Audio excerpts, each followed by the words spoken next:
Sure is, Jordan. Thank you. Welcome to a sold-out Doak Campbell Stadium in Tallahassee.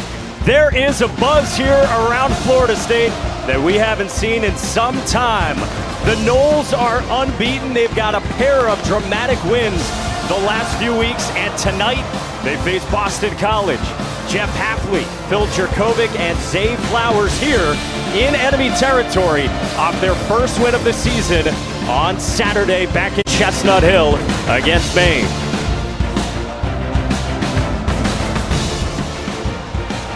Two weeks ago, Boston College heard Sandman Blair in Blacksburg. Now they get the war chant in Tallahassee. A smile from Jeff Hafley, readying the troops to come here in front of about 80,000. Tight loss against Rutgers, then a loss against the Hokies at Virginia Tech. And now here to face Florida State 3-0 for the first time since 2015. Strap in, going to be quite a night. Word out of Tallahassee is that this is the best team he's had since he's been up there. What a game. They are certainly well on their way to being back. Honestly, the simplest way to say it is Florida State's back.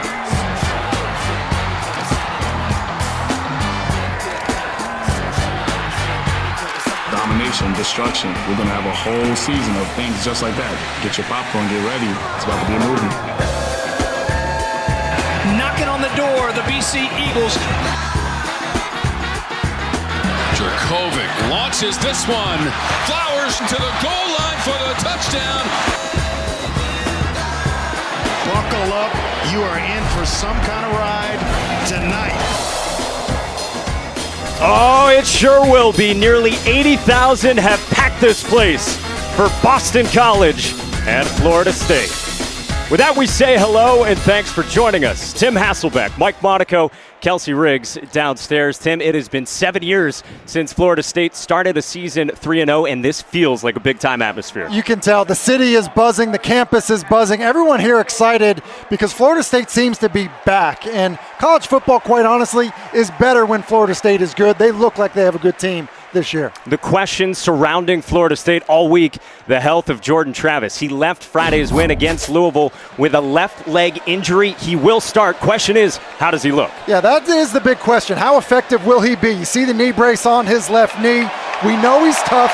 We know he's a special competitor, and he's going to give it a go. We'll see if he's able to move around the way he typically is able to move around. He's got a huge target, 6'7". Johnny Wilson went off against Louisville. Johnny Wilson is a rare athlete. You said it, Mike, 6'7", which makes it hard for defensive backs to match up just because of the size. Down in the red zone, he's a huge threat, but also covers some ground with that big, long stride. Had a huge impact in the game last week against Louisville. I would think that he's going to be targeted quite often again tonight. He said he got almost forgotten in the 2 years at Arizona State. Well, he was back in a major way. Noles are ready. Eagles are ready. Osceola and Renegade plant the spear. And we go down to the field to Kelsey Riggs. Well, guys, there is definitely a different buzz about this Florida State program after the 3-0 start. You can see it all across Tallahassee. You feel it right here at Doak Campbell Stadium. A sellout crowd for the first time since 2015. Nearly 80,000 people on deck tonight. It's something the players told me they dream about being a part of, especially quarterback Jordan Travis, who grew up a Florida State fan. Sitting in these stands, he said during sellout crowds back in the day, he said to be a part of the team that's doing it this year at Florida State is truly a dream come true. And Kelsey, that was the big question. Would he get to play in this atmosphere? He is ready to go for Florida State.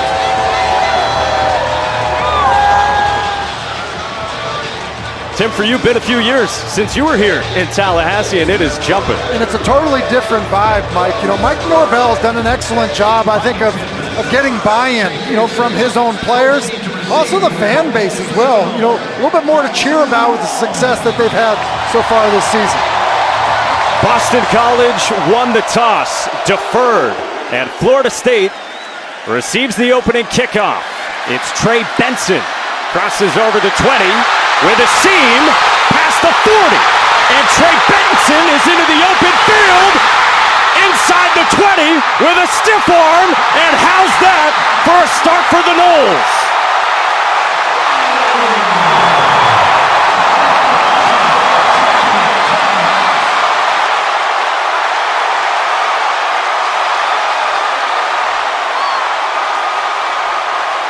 Trey Benson, who Mike Norvell said is maybe the fastest player on our team, with a house call to open it up. And Mike Norvell's got to be thrilled about that. Well, Jeff Hafley said to me on the field before the game, look, we're probably going to defer because I'm afraid it may be too loud. Expecting such a great crowd, that certainly isn't going to quiet the crowd.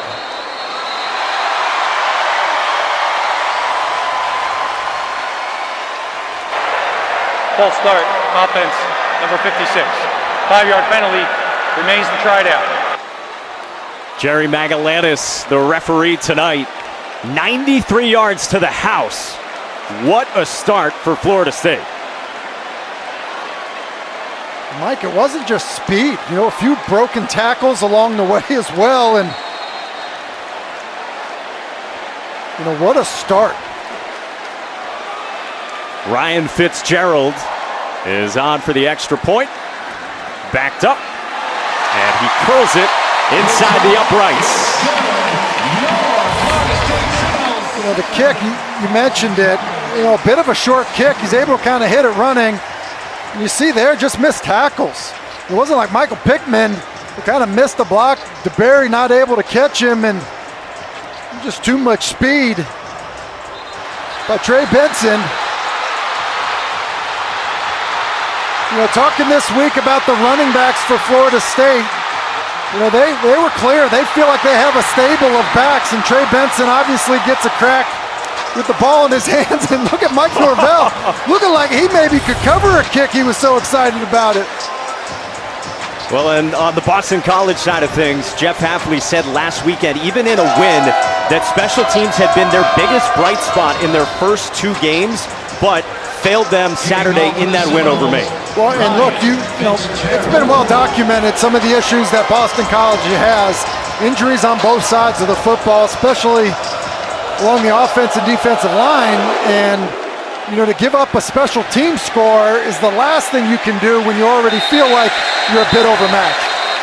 So 13 seconds in, it's a deficit for Phil Jurkovec and the Boston College offense. The 5th-year senior from Pittsburgh, 3rd-year starter with the Eagles after a couple of years at Notre Dame, and you alluded to it, he's been under a ton of pressure. Been under a ton of pressure, Mike, and the key for Phil Jurkovec is to understand that getting hit's going to be part of the equation playing behind this offensive line. That's okay, but do your best to play on time, avoid negative plays to give your team a chance.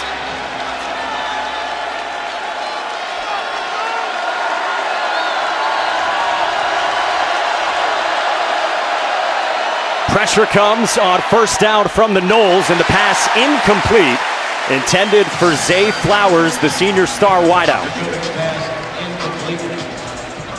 You know, in Florida State, Mike, you know, first play, decide come with a free safety blitz. So seems like maybe the idea by Adam Fuller, defensive coordinator for Florida State, is this offensive line, with this crowd noise, let's make them communicate and pick up blitz pressures. You said you would zone blitz Boston College quite a bit if it were you. Yeah, cause confusion for the guys up front.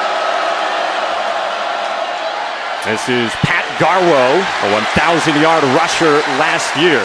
Robert Cooper makes the stop on a gain of 4.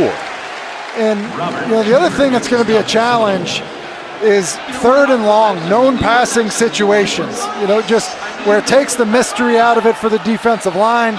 And that's what you're already dealing with for BC. It was an issue against Virginia Tech. They were living in 3rd and long. This one a bit more manageable if you can deal with the noise. Yeah, they were 2 for 15 on 3rd downs in Blacksburg in that game against the Hokies. Flowers in motion, slot right. 3rd down at 6. Quickly out of the hands and picked off. Duke Cooper with the interception for Florida State. It's just a bad throw by Phil Jurkovec. Boston College is getting a stack release for Zay Flowers, and looks like he's trying to talk to Zay about his release, but you get the stack release, outcut, and ball's thrown behind, inaccurate throw. It's tipped, and Cooper makes a good play on the football. When it comes to evaluating Dracovic, it hasn't all been the offensive line play through 3 games. And that's fair enough, Mike, and right there, and you could see he was trying to have a conversation with Flowers coming off the field. I don't know if he said, hey, you're too quick, like you're breaking out too soon, I'm not ready for you. You can see he's trying to talk to him as they leave the field, and either way, out-breaking route, got to miss outside. An interception. The previous play is under further review. They will review the interception, at least for now, for Duke Cooper. He's had an injury-plagued start to his season. Back in there for the Noles. And did he pick this off on 3rd down for Florida State?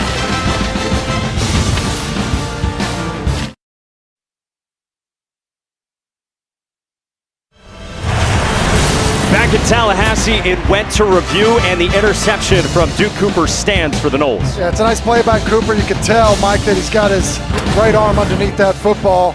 Good call by the officials. Pre-snap movement. And a handoff here on Florida State's first offensive play. Trayshawn Ward, the leading rusher, for a yard. So Jordan Travis, boy, what kind of career it's been for him. All the ups and downs, but he is playing the best football of his career. He is, Mike, because I think he's a more confident passer right now, and he's always been a good runner, but throwing the football has been more effective. Rolls out, and the pass incomplete, intended for Johnny Wilson off the big game last Friday. A little miscommunication. You see, Jordan Travis is like, hey, you're open. Like, you don't need to run anywhere. Stay right there. I think, when you get out of rhythm a little bit, if you're Johnny Wilson, you're like, hey, the quarterback's running to me, decides to move, but go ahead and sit right there when no one's around you.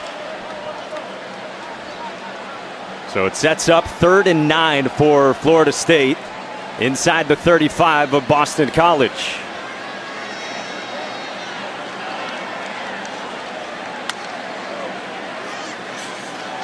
BC brings pressure. Travis flushed and incomplete. Looking for Ontario Wilson. And it brings up 4th down and 9. This is a nice stop by Boston College defensively to force a field goal attempt. Bryce Steele basically decides he's coming inside here. This A-gap pressure is what forces Travis to have to get rid of the ball quickly, and there's nowhere for him to escape outside the pocket. Just not able to find Pokey Wilson. And looks like Florida State kind of in no man's land, Mike. Going to stay out here on the field.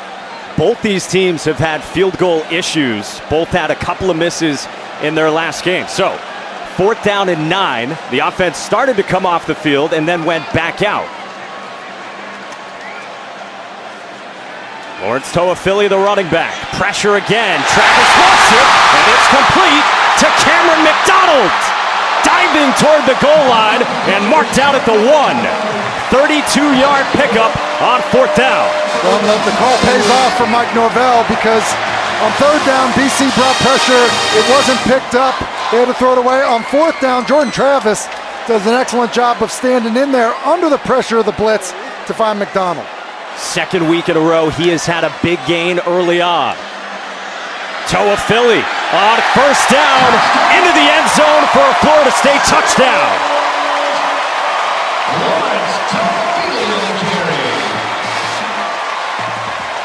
How about this start for Florida State? You run back the opening kick, you come up with a turnover defensively, you have a huge 4th down conversion, you're able to punch it in. Could not be a better start for the Noles. And the stuff of nightmares for Boston College. We chatted on the field pregame with Jeff Hafley. What do you say? We got to withstand the first 5 minutes of this game. We're just over 2 minutes in. It's up. It's good. Florida State 14. Well, like we said, Florida State coming out on all cylinders. Good job reacting to the football. Duke Cooper comes up with the pick. Now Jordan Travis doing a nice job of seeing the field, standing in there under the pressure of the blitz.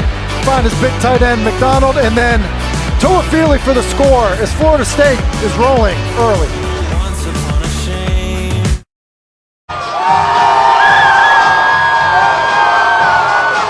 Some start for Florida State. 3-0 for the first time since 2015 in front of a sellout crowd. Quick strike after the sudden change off the interception. And this team is knocking on the door of the top 25. Second highest votes for teams not in the top 25. And boy, first couple of minutes couldn't have gone any better for Mike Norvell's bunch. A touchback, and Boston College has it at the 25. We talked about the offensive line for Boston College. They did start their left tackle, Ozzie Trapillo, in this game, a guy who's been banged up with a reported knee issue, but that's just the start of the injury issues for BC. It's the start of it. It helps BC significantly to have him at left tackle because they don't have to move everybody around to kind of fill in for him. That being said, they still are thin because of kind of unforeseen departures between last year and injuries after spring football. They're a little thin up front. They run it with Garwo on first down, and Garwo breaks tackles. Jarrett Jackson finally collapses him. And a first down for Garwo. And Mike, things like that have to happen for BC. Everyone is well aware in their program the issues they're having up front. Playing guys that are a little bit younger, don't have a ton of experience, things of that nature. Your backs need to be really good. Your quarterback needs to be really good. And the receivers need to make things better as well to kind of help those guys up front. We expect to see Garwo and then a couple of true freshmen along with him at running back. On a flip to Flowers, he gets to the edge and wrapped up at the 40. Bernardo Green, the sure-handed tackler. And those are other things you need to do as well. John McNulty, the offensive coordinator, already dipping into the bag of tricks. Look, you need to be creative to try to generate some offense. A quick touch for Zay Flowers on a reverse, not a bad way to do it. They set the expectation in the offseason. They want 15 touches a game for Zay Flowers. Yeah, and it's the right idea because he's their best offensive player. Well, here are the two true freshman running backs, Alex Broom and Cam Barfield, both in at the same time. A screen for Barfield, and it is blown up. Kalen DeLoach, the linebacker, a guy you love. I do. DeLoach plays with so much speed. I like how he just plays downhill and essentially flies around. And really, Florida State's fortunate because watch Alex Broom. He releases out here. I know they have a screen call, but I think this is live. And they bring the corner. Broom's uncovered. That ball comes out quickly with the corner pressure. Broom's got a lot of green grass to run, and fortunately for the Noles, Dracovic didn't see it, and DeLoach is playing fast. On third down, the pass too tall for Flowers brings up fourth down at 5. Yeah, and that's something that BC can't do. They get one first down. We saw a couple weeks ago against Virginia Tech, playing on the road in a hostile environment, so many 3-and-outs, and what that does is just put such a stress on your defense, especially come the second half when they're just exhausted because they've played so many snaps.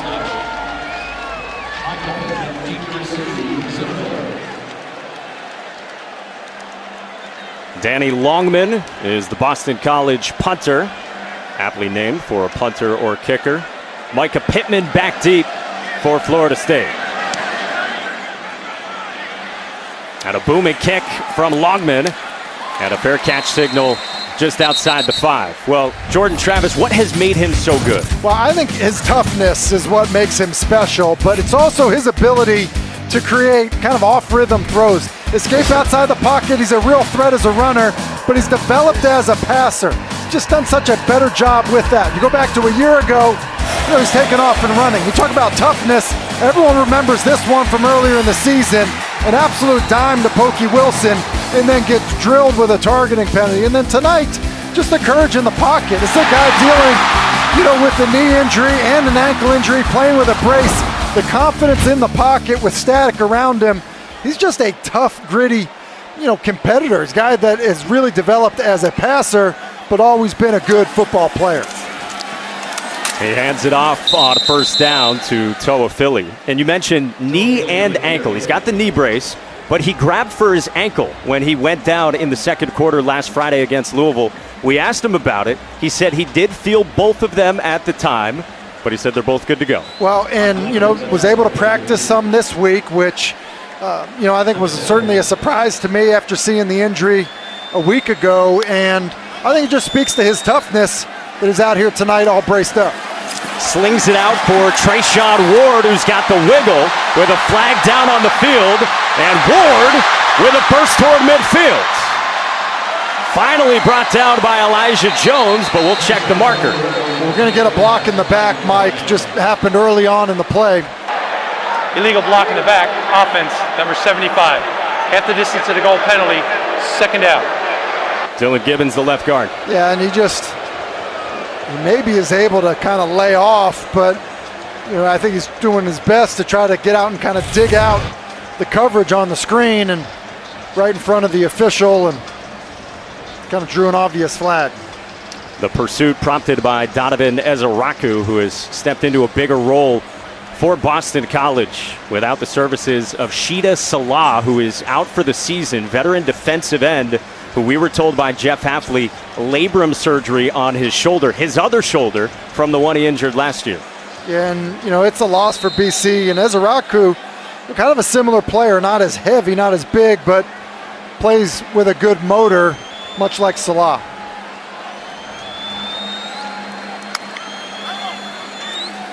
On second down, on play action, Travis under pressure, escapes to his right, and throws complete.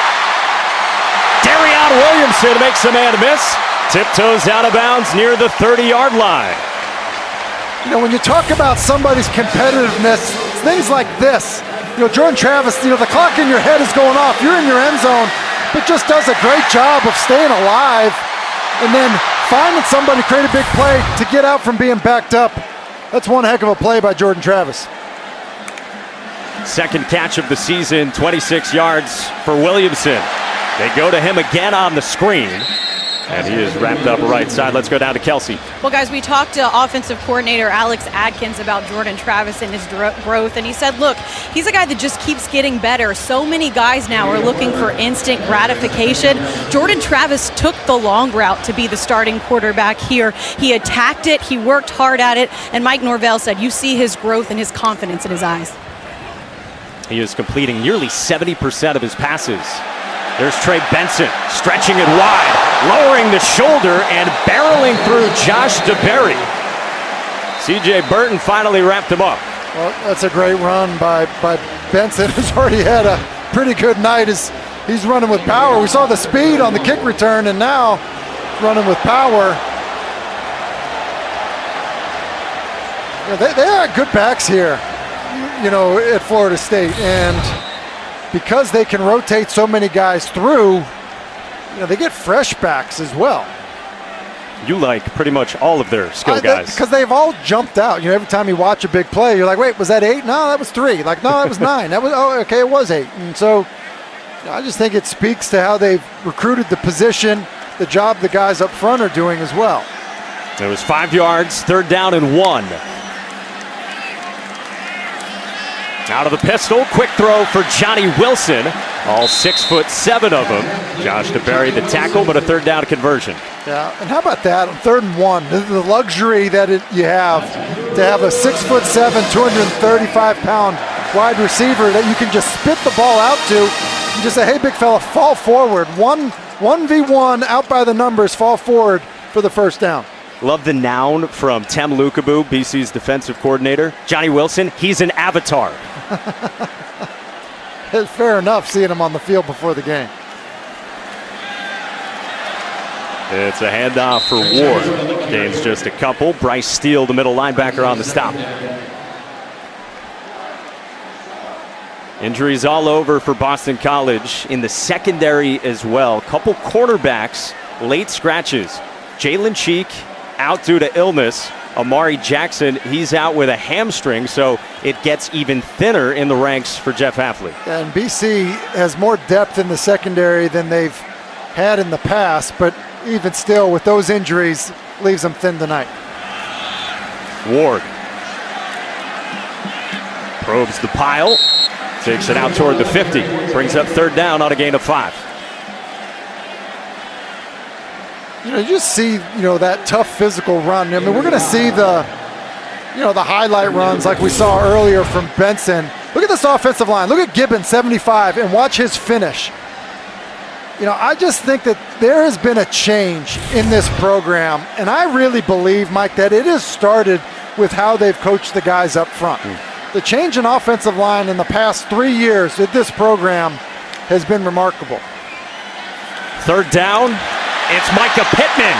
He barrels forward, does it again on Jason Maitre, and a third down conversion at 16 yards to Pittman. Yeah, Pittman on the tunnel screen, just coming right at Travis, spit the ball out to him, get blockers down the field, and look, as I'm talking about this offensive line blocking, should be noted this receiver group has gotten after it in the run game as well. There in the passing game, blocking for a fellow receiver. On the 9th play of the drive for the Noles, Travis is complete again to his tight end, Cameron McDonald. His second grab, this one for 20. Look, Mike Norvell and his staff doing a nice job of keeping BC off balance. We've got run game, we've got screen game, tight ends running down the middle of the field. Florida State seems to have an answer for everything at the start of this football game. This drive, you see the numbers for Jordan Travis.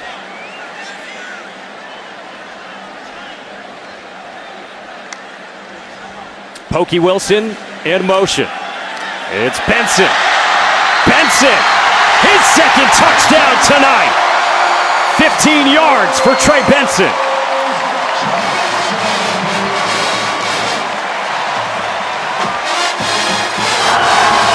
That's a cool design by Florida State. They're going to bring Wilson in motion, and what that's going to do is it's going to widen these edge players, which is going to create a huge hole inside for Benson. Widen the edge players, wrap around with Gibbons and Washington, and nobody home for BC as Benson is in for another score.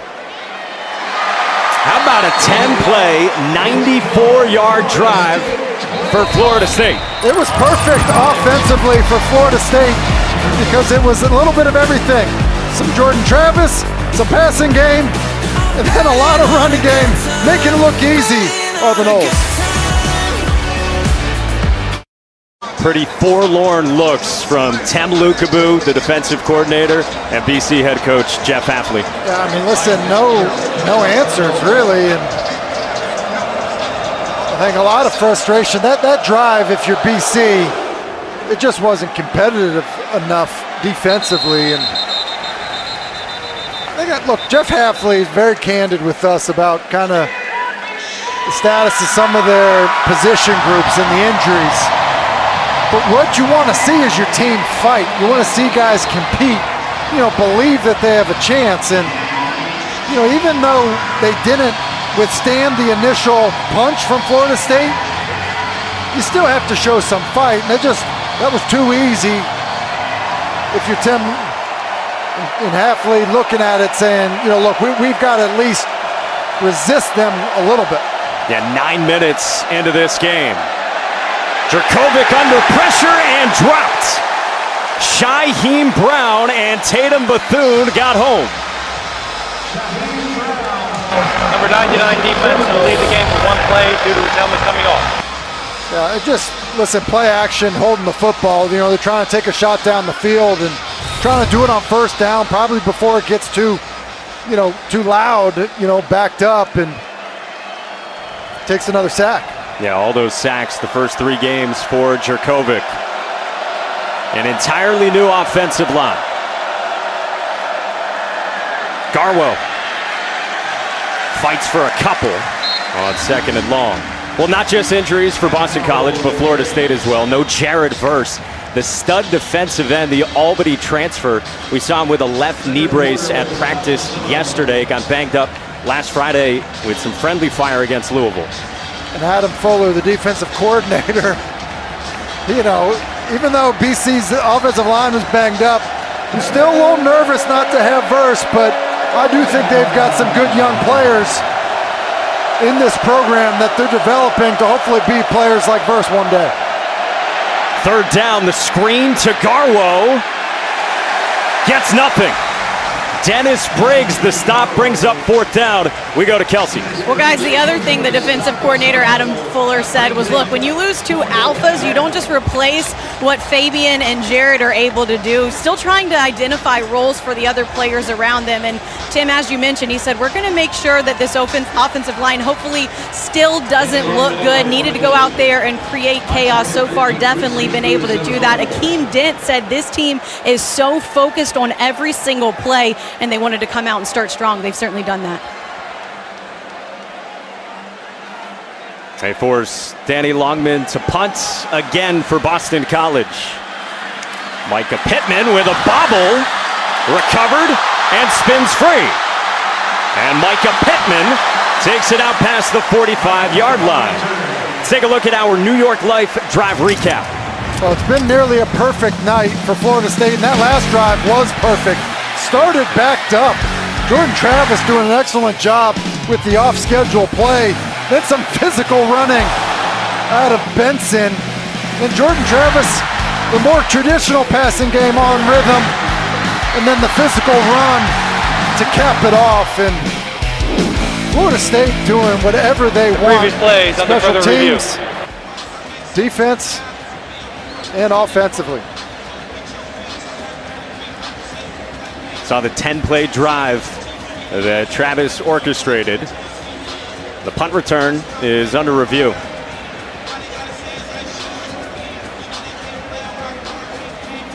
Might have been a fair catch signal. We were both in doubt up here seeing it live. Yeah, and I think that's what the initial, what it looked like. Yeah, and see, it looked like he was thinking about it. To be honest with you, I don't think that classifies as a fair catch. After further review, the receiver gave a valid fair catch signal. Therefore, the ball will be placed at the 36-yard line. First down, Florida State.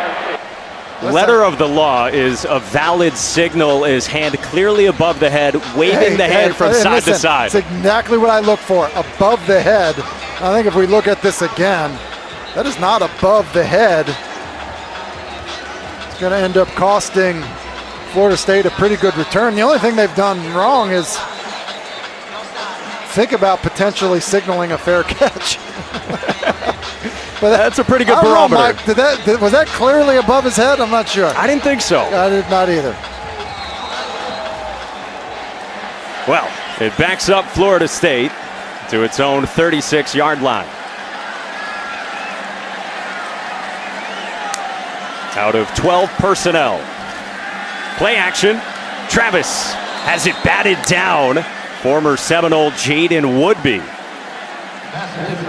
It's a nice job of Woodby. Sees the ball coming out, so he just stops in his tracks, reads Jordan Travis's eyes, and then does a good job of just staying in the throwing lane and anticipating the ball coming out of Travis's hand. Fifth-year senior captain who spent 3 years at Florida State. We talked to his teammate Elijah Jones. He told us, we know it's personal for Jaden this weekend. Ward in the Wildcat follows Preston Daniel, and Ward hits the sideline. Run out by Elijah Jones, a first down and a gain of 13. And that's obviously the wrinkle. You think about Jordan Travis with the knee injury, you know, not as much of a designed runner probably this week as they would have in other weeks. And then it's just, you know, essentially quarterback counter, but in this case, the quarterback is a very good tailback in Treshawn Ward. Guy who's averaging 7.6 yards per carry in the first 3 games for Florida State.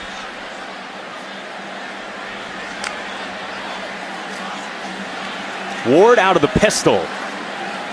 Dropped by Vinny DePalma, the fifth-year senior captain for Boston College. You know, Mike, as people wonder about, like, hey, how good is Florida State? It's a 3-0 team. As obviously we said it earlier, there's a buzz, you know, around this city, in this program right now. I think everyone, you know, kind of feels like they might be back, they might be good. This is what good football teams do. You know, you get an opportunity in this environment to come out with a fast start, and they've done that.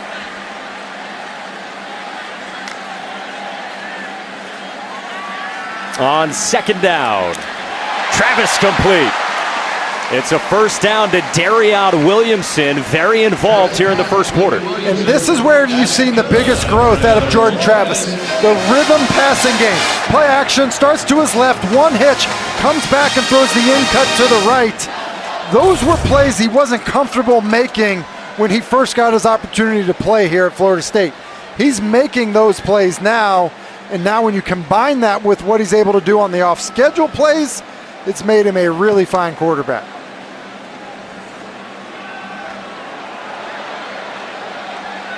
Pick up 5 on first down with Toa Philly. Is that counterintuitive, Tim, that a guy on the on-rhythm throws, it takes a little bit longer than out of the pocket? You know, Mike, I think what happens is if you're a good runner, that's kind of like your get-out-of-jail-free card sometimes. And so if it's not perfect for you, you may want to take off and run. And I think that Jordan was kind of told, hey, take off and run. It's great. We like it. And I think Mike Norvell and his staff had to come in and say, look, you have the ability. You just need to trust it, have confidence in being a rhythm passer. Here he is, flushed, out of rhythm. And Travis creates with his legs. And here goes Jordan Travis. Finally ducks down near the 15, picks up 17 yards. And the knee looks pretty good right there. And Mike, this is why, as a young player, you rely on this type of ability. Protection doesn't hold up.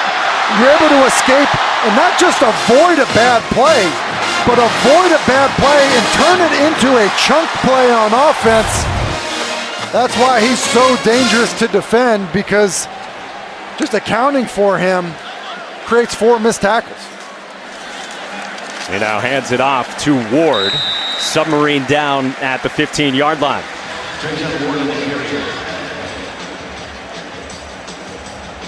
We were talking with Jordan yesterday after practice. He said it's kind of crazy. He was thinking about it Thursday night. I haven't really run the ball much this season, as much as everyone knows him for what he can do with his legs. That's what happens when you trust yourself as a passer more, and I think it'll even out because plays like that will naturally happen. But I think we'll see improved passing throughout the year as well. BC brings 5. Travis got it out in the direction of Pokey Wilson with C.J. Burton in coverage. And that's a good example of being a good passer. Does a nice job of reading it. Ball's right between the 8 and the 0.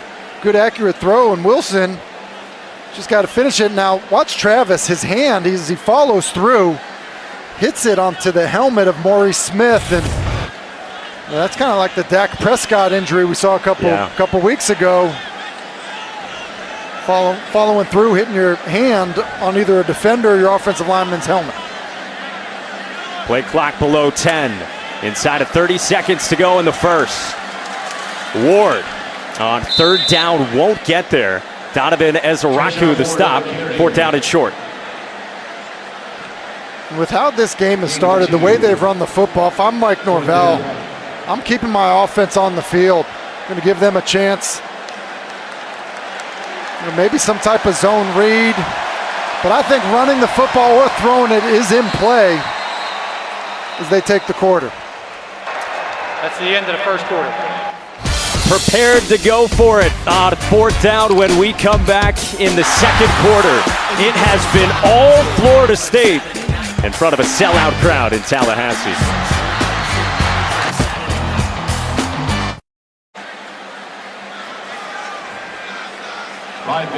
Back in Tallahassee, 21-zip Florida State on Boston College. They got the kick return touchdown to start this game from Trey Benson, 93 yards. First Florida State kick return touchdown since a certain national championship game at Kermit. Looked like Florida State was set to go for it at the end of the first. They kicked the field goal to begin the second, and Ryan Fitzgerald is good from 30. Well, around the ACC, we came into this weekend with 7 3-0 teams. And how about Syracuse last night? I mean, they're rolling. That is a tough, gritty football team, and their offense looks completely different than it did a year ago. And how about the game today, Mike? I mean, we had a lot of fun watching that one, back and forth. What an effort by Wake Forest. And then DJ Uyunglele, one of his best games. And then you know, the undefeated Tar Heels kind of had their hands full as Notre Dame got things rolling, and then probably the shocker of them all is Middle Tennessee putting it on Miami. That one was surprising. That was a score that, talking to some coaches on the field pregame, that had resonated a little bit all the way here to Doak Campbell Stadium. That one got a lot of attention, honestly, because of they put up 45 points. And look, I tell you this too, and I think that, you know, obviously Florida State the favorite in this football game, but the way they are doing it, I think, is also sending a message. And we talk about teams that are undefeated, came into this weekend undefeated. Look, there aren't going to be easy outs across the conference. You know, I mentioned Syracuse, but, you know, Florida State, NC State, I feel like has kind of become a bit of a forgotten team because Leary has not been, you know, statistically as good as he was a year ago.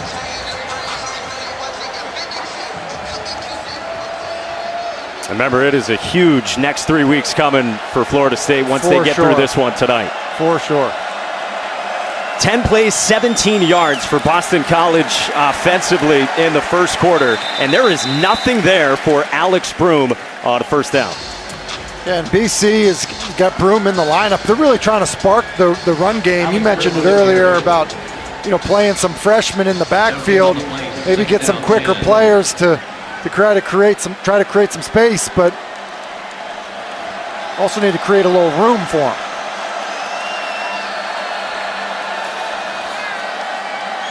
Dracovic steps up, brought down by Leonard Warner, and third down upcoming for the Eagles. You know, BC's kind of been one of these groups that good backs, good offensive linemen, but you just look at the way they run the football. Last season, over 4 yards per carry. This year, under 2 yards per carry. And look, that's including, you know, a pretty long touchdown run by Pat Garbo a week ago. It's been a struggle for these backs in this group up front. Third down.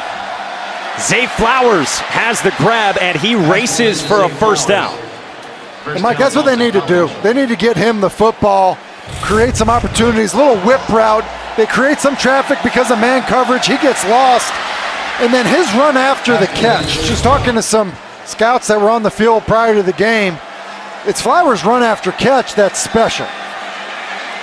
Dracovic throws it away.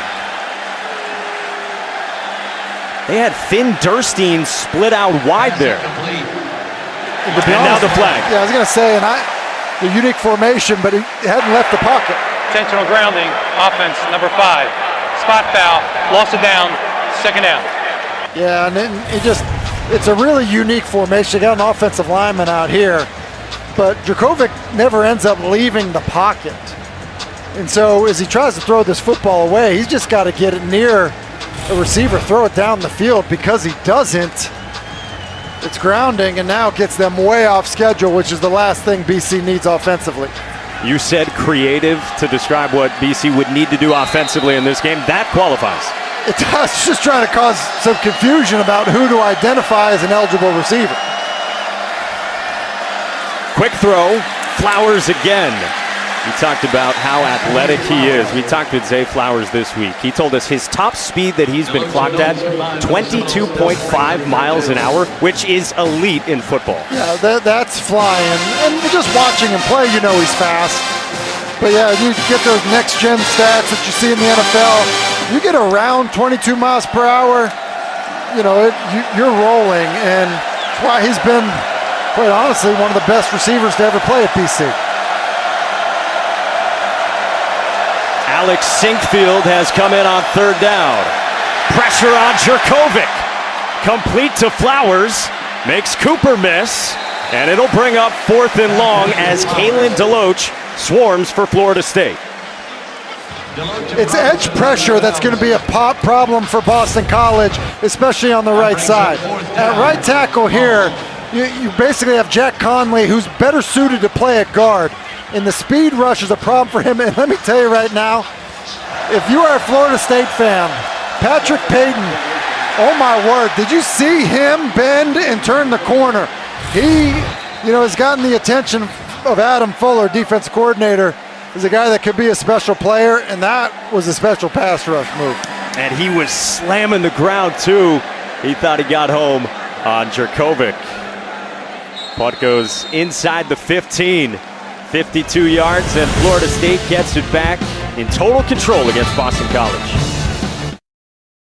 It's been a great start for Jordan Travis. He's been talked about as a guy that's really improved as a passer, and that's been evident. Big play on the 4th down conversion, doing an excellent job creating off-rhythm plays as well. And if there was any doubt if he was healthy enough to play and be effective in this game tonight, he quieted those on that escape right there. Been really impressed with how he's come out and played when there was really some uncertainty if he's going to be healthy enough to go. Yeah, they can keep Tate Rodemaker, who was so good in the second half in that win against Louisville, on ice, at least for now. They run it with Benson. We go down to Kelsey. Well, guys, we saw earlier Jordan Travis hit his hand on that helmet, his right hand. When he was on the sidelines, he did have it worked on a little bit. Looked like they were just wiping potentially blood off of it. You see him keep holding it down by the side. Doesn't look like it's bothering him too bad, but definitely something to keep an eye on. No tape or Band-Aids or anything on it right now, guys. And it's surprising that doesn't happen more often. It really is. And you would hate to be fighting through the injuries he's fighting through and have that happen. Darion Williamson again into the open field, with Wilson blocking downfield all the way toward the 35 before Jaden Woodby and C.J. Burton brought him down. Yeah, the speed of the wide receivers for Florida State's an issue. It's a little tunnel screen once again. You mentioned him, Mike. Good blocking down the field to extend this, and Johnny Wilson helping out. 52 yards. They go right back to Williamson. Brought down by Vinny DePalma. Williamson, the redshirt sophomore from Brownsville, Tennessee, who had one catch for 10 yards in the first 3 games, and now he hobbles off. And that's exactly what I was thinking, Mike. I'm thinking, listen, we've seen Pokey Wilson, we've seen Johnny Wilson, we've seen Pittman. And Williamson really had not been a part of their passing game. And then here we come tonight, and he's been on fire. And meanwhile, just one catch for 4 yards for last week's hero, the 6'7" Johnny Wilson. Ward on second down. Stays on his feet. And then brought down by Josh DeBerry. Swipes at the ball at the end of it. 3rd down. And what's encouraging for an offense is when the ball does get spread around. If you're so dependent, on one receiver and you're trying to get him the football, that gets quarterbacks into trouble. The fact that they have a bunch of wide receivers that they trust, that they feel like they can get the football to, and then tight ends as well, it just is so helpful for an offense, for a quarterback, to let the defense tell you where to go with the football. It's been a different receiver pretty much every week who has stepped up and starred for the Seminoles. Play clock at 1 on 3rd and 5. Travis lofts it, looking for Malik McClain, and it's incomplete. DeBerry in coverage. 4th down. I tell you what, McClain had a chance to come down with that one, but BC decides to heat Jordan Travis up, and that's nearly reminiscent of the play against LSU.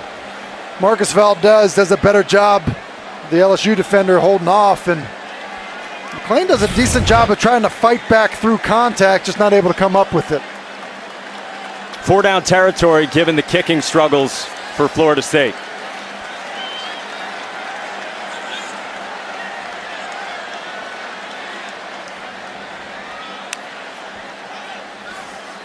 From the 31, they need 5, and it's batted down.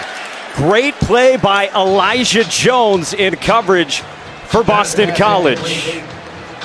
Well, it's once again extra yard for Teachers Week, and when we come back, Kelsey catches up with a very special Tallahassee teacher. We're here outside Bond Elementary School, less than 2 miles away from Florida State's campus. Going to surprise a teacher here, Miss Dantzler, with $1,000. They say she makes a big impact on her students. Let's go surprise her.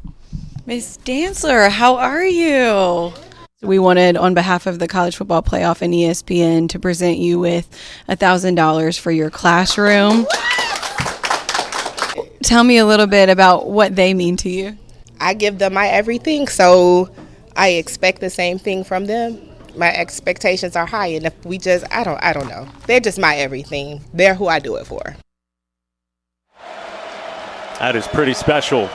Melissa Dantzler of Bond Elementary. It's a flip on a first down. Cam Barfield to the edge. Again this week, college football coming together to recognize the important role of teachers and their impressive effort to support the development of each of their students. You heard it, often both inside and outside the classroom. So on behalf of the College Football Playoff Foundation and ESPN, we've donated that $1,000 Donors Choose gift card to Melissa Dantzler of Bond Elementary to use towards school resources and supplies.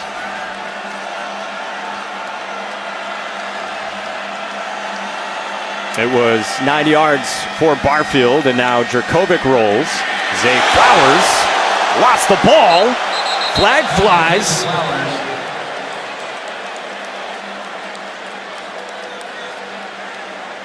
Jarian Jones makes a stop. Jarian Jones had the hit. And I think that they're talking about targeting with Jones. See his head down, crown of the helmet. The ruling on the field is an incomplete pass. Personal foul, targeting, defense, number 7. The previous play is under further review. Now, I actually think it was a completion. They're not looking at that, obviously, but they're looking at targeting, and it just seems to me that that's crown of the helmet to a player that's not a defenseless receiver. We'll check it when we come back. They said incomplete and targeting.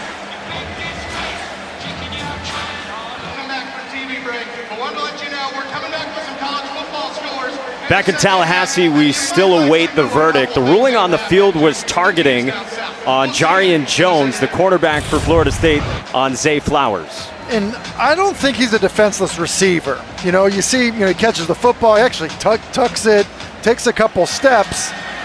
So to me, that's not defenseless. So if that's the case, if the officials are deeming him not defenseless, it now becomes simple. Is it crown of the helmet, which is a 6-inch radius from the top of the helmet? And that's really to protect Jarian Jones, as much as it is to protect Zay Flowers in that scenario. And I believe it is. And so now if they have him as a defenseless receiver, some other things come into play, but ultimately, that's head down, crown of the helmet contact and it's forcible. Well, there was a targeting call that went against Florida State when these teams met last year as well. And I'm going to be honest with you, Mike, I know you've read the rule a gazillion times. You've seen it called different ways. You've seen it reviewed. And truthfully, the prayer that Jarian Jones is sending up right now, I think you can almost do every time that these calls are looked at, because there's inconsistency in terms of how they're called on the field and then how they're either upheld or overturned. And Michael Webster is the replay official. And really, it's something as simple as crown of the helmet. I don't know why it would take this long. Now, maybe they're also now looking at whether or not it was a catch, because you and I both saw it and believe that it was a catch. I think it ends up being immaterial if, with the targeting call, because it's going to result in a first down.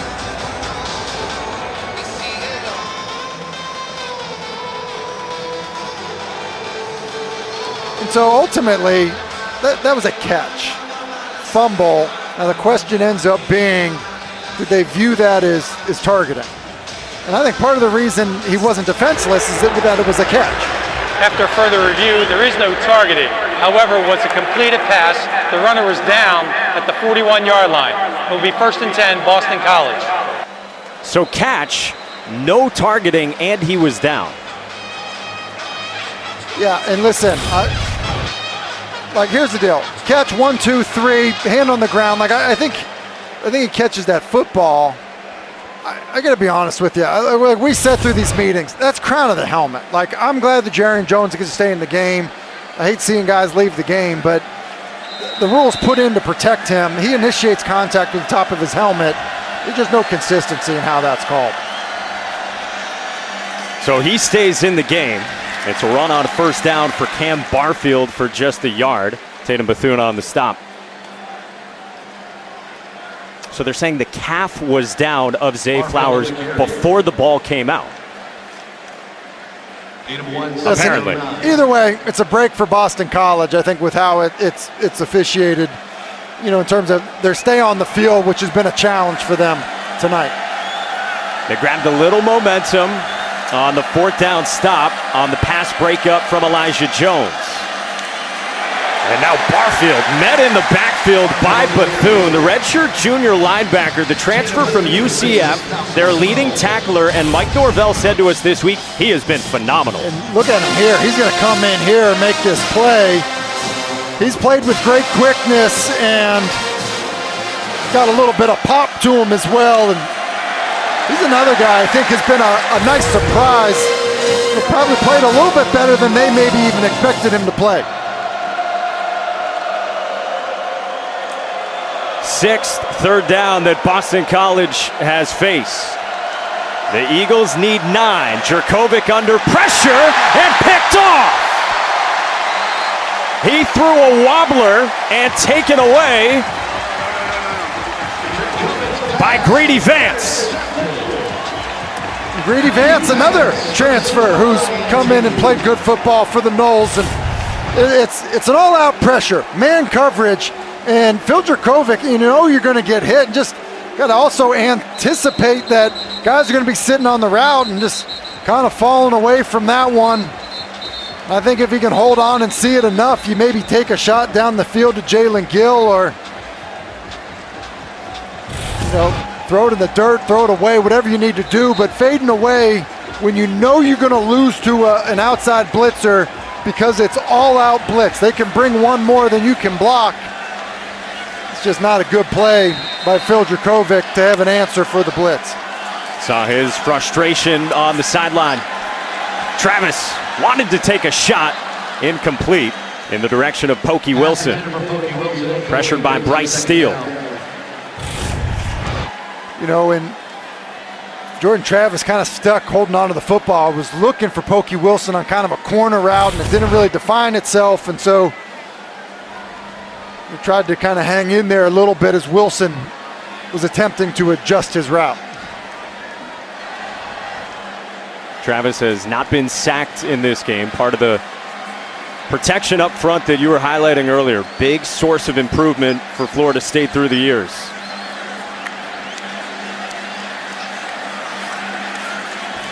Trayshawn Ward with nowhere to go. It'll bring up 3rd down and long, a loss of 1 on the play. Listen, Boston College defensively, last series comes up with a 4th down stop, kind of putting up a fight, at least to give this offense that's struggling, as you see Dave DeGuglielmo, the offensive line coach, kind of talking it over with his troops, try to give those guys another chance. 3rd and 11. Travis flushed, got free from Akpala, throws on the run, complete to Pokey Wilson with a flag down back at the 44-yard line. That's a really nice play by Jordan Travis. BC's late getting lined up defensively. They end up with a free runner, but Travis's mobility gets him outside. I do think they're going to end up getting called for a hold, one of their guys up front. Personal foul, hands to the face, defense, number 13. 15-yard penalty added to the end of the play, 1st down. It's on Chris Banks, the defensive tackle. Well, and it just goes to show you the play from Jordan Travis, such a good one. BC's late getting lined up, kind of out of position, and Travis's ability to make somebody miss, we've seen it a couple times tonight, really was something we weren't sure was going to be, kind of in his repertoire, if you will, based on the fact he was coming off of that knee injury. Another nice play. Saw his numbers in this one. He has been very good for Florida State here in this first half.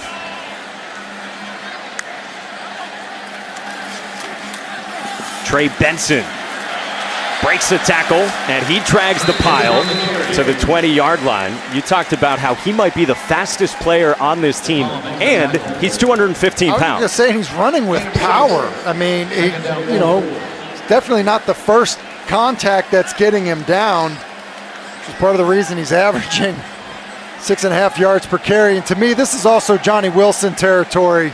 Mike, in the red zone, create an opportunity for your big wideout. 14 and Garnett at the bottom of your screen, but they run it again with Benson. Picks up a yard, brings up third down and short. Jaden Woodby on the tackle for Boston College. I think when you have physical backs and you have offensive line that's coming off the football, a quarterback that's a threat, and big wide receivers that you can throw the football up to, think about the menu you have offensively. And I can't say that that's always been the case here for these guys. It certainly is now. Johnny Wilson tight to the formation. Bottom of your screen. And whistles and a flag flies. Two of them. False start, offense, number 79. 5-yard penalty, third down. Jazz turn time, the right tackle for an offensive line that has dealt with some injuries as well. Yeah, and that listen, right now it's obviously 24-0 ball game, but it's things like that that'll kill you as a coach. You got a 3rd and 3 in the red zone. Now you've got a 3rd and 8 known passing situation. Things like that you just want to make sure in a game like this, finish strong. It's kind of, don't hurt yourself to allow a team to come back into the football game. Tunnel screen for Micah Pittman again. And Pittman is swung down a yard shy by Elijah Jones. So 4th down and 1. They've come to that tunnel screen a few times, obviously seeing something they like, whether it's off coverage they get with the short motion, and then Pittman, such a good runner. And with the way they've run the football, big people come into the game. I'd give it to Ward, who's been a physical runner. Benson, who's in the backfield, has been a physical runner tonight.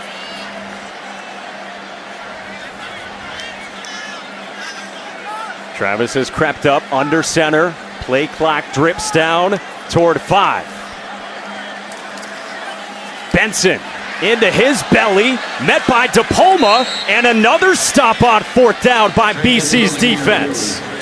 You said it, by DePalma. Vinny DePalma playing downhill, and that is a great tackle.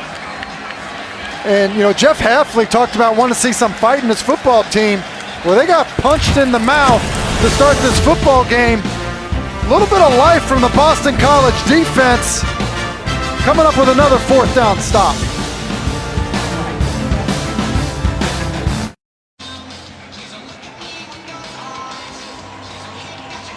It has been all Florida State in this first half, with the Noles off to a 3-0 start for the first time since 2015. But a couple of 4th down stops from Boston College, trying to seize a little bit of momentum here before halftime.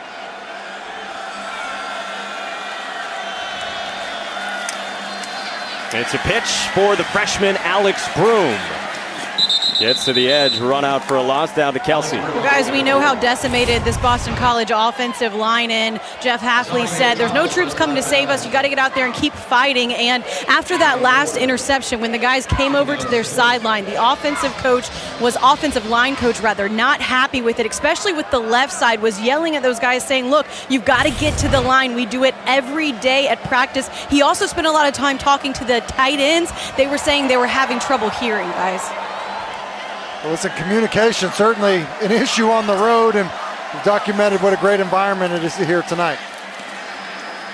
2nd down, it's complete to one of the backup tight ends. Spencer Witter makes the reception, and has a first down on a gain of 22 before he's brought down by Akeem Dent. Yeah, and Dave DeGuglielmo, the offensive line coach, has really, had his hands full, playing different players, playing younger players, and then obviously getting the tight ends in the mix. You play younger players, they got to echo the call, so the guards got to, echo it to the tackle to the tight ends, and I'm sure that's part of what was going on with that communication on the sideline. Nick Thomas in at left tackle on this drive with no Ozzie Trapillo, who did start this game with a reported knee injury. Jaden Williams brought down for a loss. Azarie Thomas, the freshman corner. Yeah, and I think the challenge is for BC is they're trying to get their fastest players the footballs, Zay Flowers and Jaden Williams, on some of these reverses. Remember, now you're doing it against a Florida State defense that is playing well, and they have a lot of speed kind of at every level of their defense. I mean, Jeff Hafley said to us, with the offensive line struggles, it's just taken us away from what we want to do offensively and has forced more creativity and just trying to get the ball to the playmakers. And BC, look, they're a team that likes to run the football, hard play action with Phil Dracovic, shots down the field, and it's just been hard for them to do that. Broom picks up 3 yards. Brady Vance on the stop. And again, living in 3rd and long, and we talk about communication, which is an issue. I think, probably just general awareness of the clock here. A little bit surprised maybe that Florida State wouldn't have used a timeout to keep some time on the clock for them if they can come up with a 3rd down stop.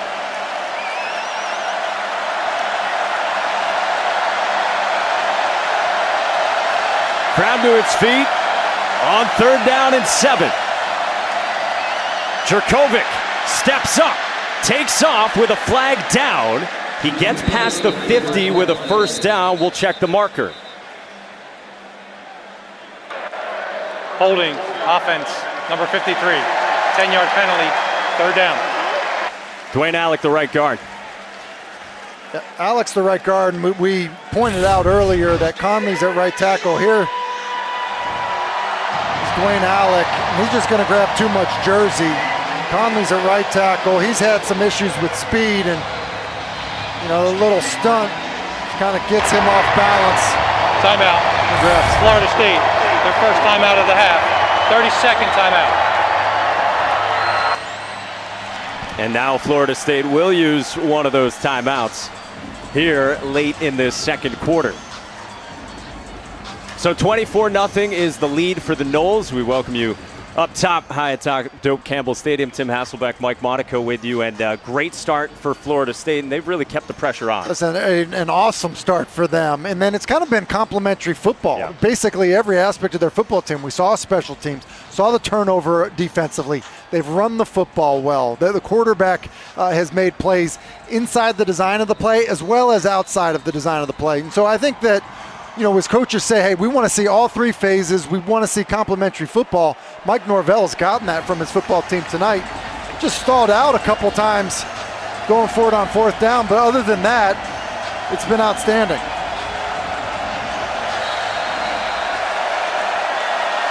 This place at times has been deafening tonight. 3rd and long. Jurkovec under pressure, incomplete, and BC will have to punt.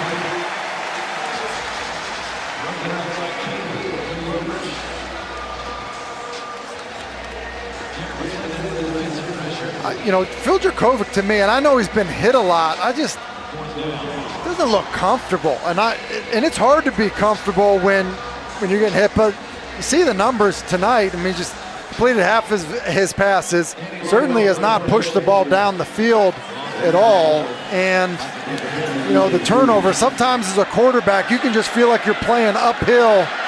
It seems that way.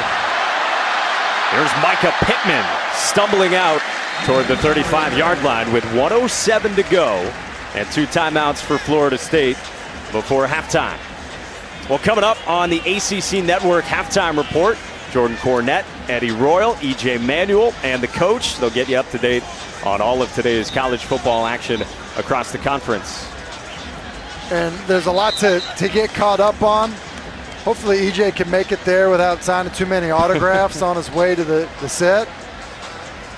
Gotten a lot of attention here in Tallahassee. And how about the suit for JC? I mean, he always looks sharp. It's a lot of fabric, though, on a man that big. Double-breasted for the all-time leading shot blocker at Notre Dame. All right, so 1:07 to go. Couple of timeouts, like we said, for Jordan Travis and the Noles, starting at their own 35. Quick throw, right side, Johnny Wilson. Just his second reception, and he tries to drag C.J. Burton all the way forward. He picks up 8. And look, I like this. This is why I wanted Florida State to call timeouts. Thought that they would. Is they've been rolling offensively. The quarterback's seeing it well, and the speed at receiver has been an issue for BC. Travis looks that way again, up the seam, and taken out of the hands of Cameron McDonald by Jaden Woodby in coverage. Listen, that's kind of awesome football all the way around. This is a great throw by Jordan Travis. McDonald does a good job of adjusting to the football, and then Woodby, the Florida State transfer, does an excellent job of being violent at the point of attack, raking at the football. So the clock stopped with 43 seconds left in the second. 3rd down and 2. Pokey Wilson, the motion man. Pressure. Travis complete to Pokey Wilson. Out of bounds and a 1st down with 40 seconds to go. That's good timing by Jordan Travis. Pressure off the edge, and because watch this, ball out quickly, and looks like his knee as it came up, he's pulling it out of the ground, got hit a little bit as the defender was running by. Galen Blackwell brought pressure. Good blitz pickup. Travis lofts it. Right side complete. Malik McClain along the sideline right near the 30. And listen, Toafili does a good job in the blitz pickup, hanging in there. And Jordan Travis, I'm going to tell you, as a quarterback with a knee injury coming off of that, the confidence to stand in there, it's not easy to do that. Jordan Travis has been excellent with it tonight. 21 yards through the air there. Another good pickup. Travis to the air again, and just out of the reach of McDonald. I thought that was another nice throw by Travis. A bit of contact as McDonald got forced out of bounds. I thought there was a chance that there was maybe be some type of illegal contact down the field. Ends up being pretty good coverage. Still 2 timeouts, 31 seconds to work with for Florida State ahead of 2nd down. Trips to the left, Trayshawn Ward, the running back. BC brings 2 and incomplete for Kentron Portier. 3rd down. Listen, with 2 timeouts, the whole field is at your disposal. The guy I would love to give an opportunity to, if you get a safety in the middle of the field, man-to-man coverage, would be to Johnny Wilson.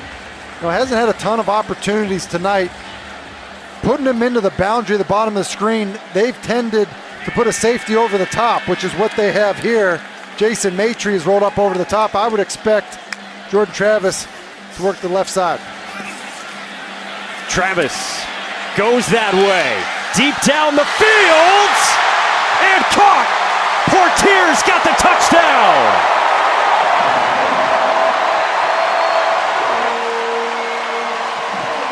They get into a trips look. Portier's the widest guy, and because of the attention on the opposite side to Johnny Wilson, you get man-to-man outside. It's a great read by Jordan Travis.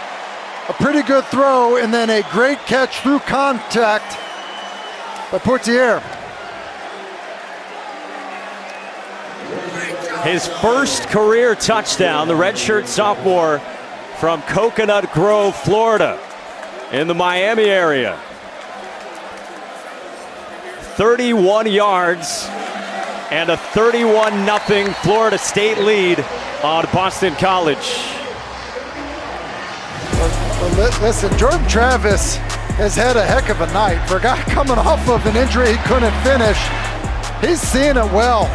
And he's playing well from inside the pocket. Pokey Wilson, Johnny Wilson, does a good job of spreading the football around. And I said it earlier, a bunch of different players on this offense, but here's what I mean. You see the attention down the bottom of your screen. Here's Matrine. So basically, Wilson ends up being doubled. Here is the one-on-one matchup with inside leverage. And that's why Jordan Travis goes that direction. Ends up coming from the inside, but it's the inside leverage. And it's just a great adjustment to the football. And to think about this, Mike, that's the 44th offensive play for Florida State tonight. The Boston College defense has been on the field forever. And think about who they've had to defend.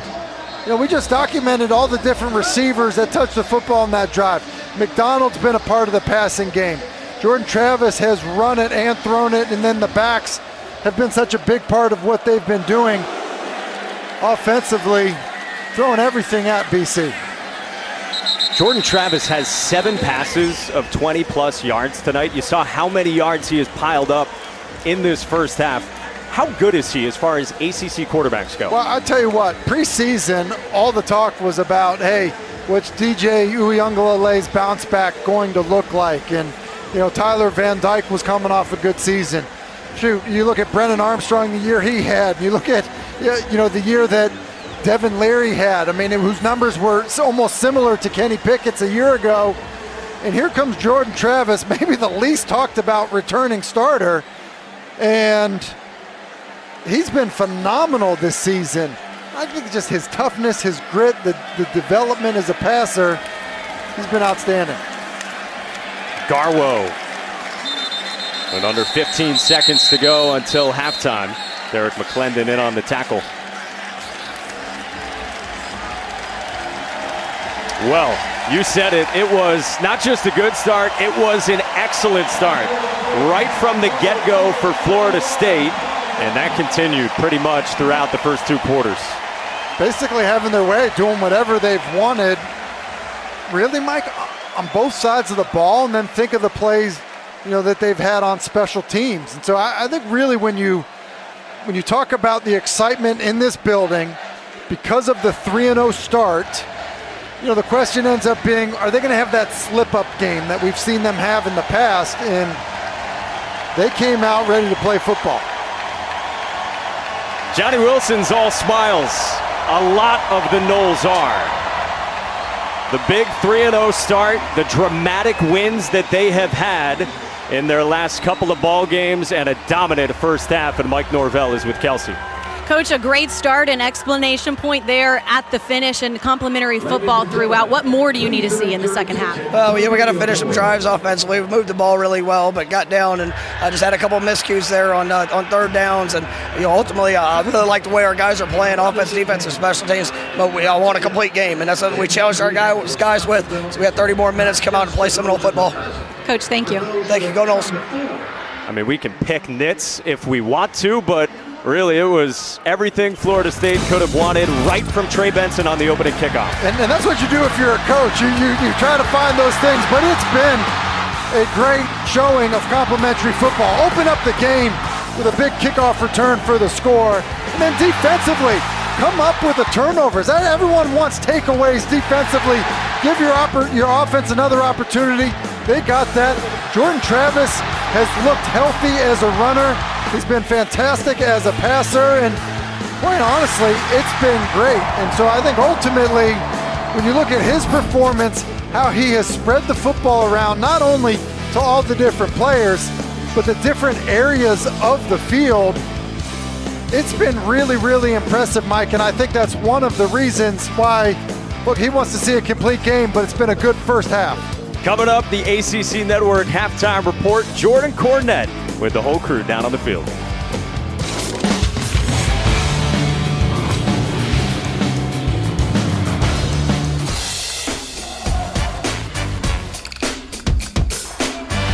In front of a sellout crowd of nearly 80,000, Florida State with a dominant first half hour of football, 31-0 the lead on Boston College. We welcome you back. Tim and Mike with you, Kelsey downstairs as well. And what more can you say after that half of football?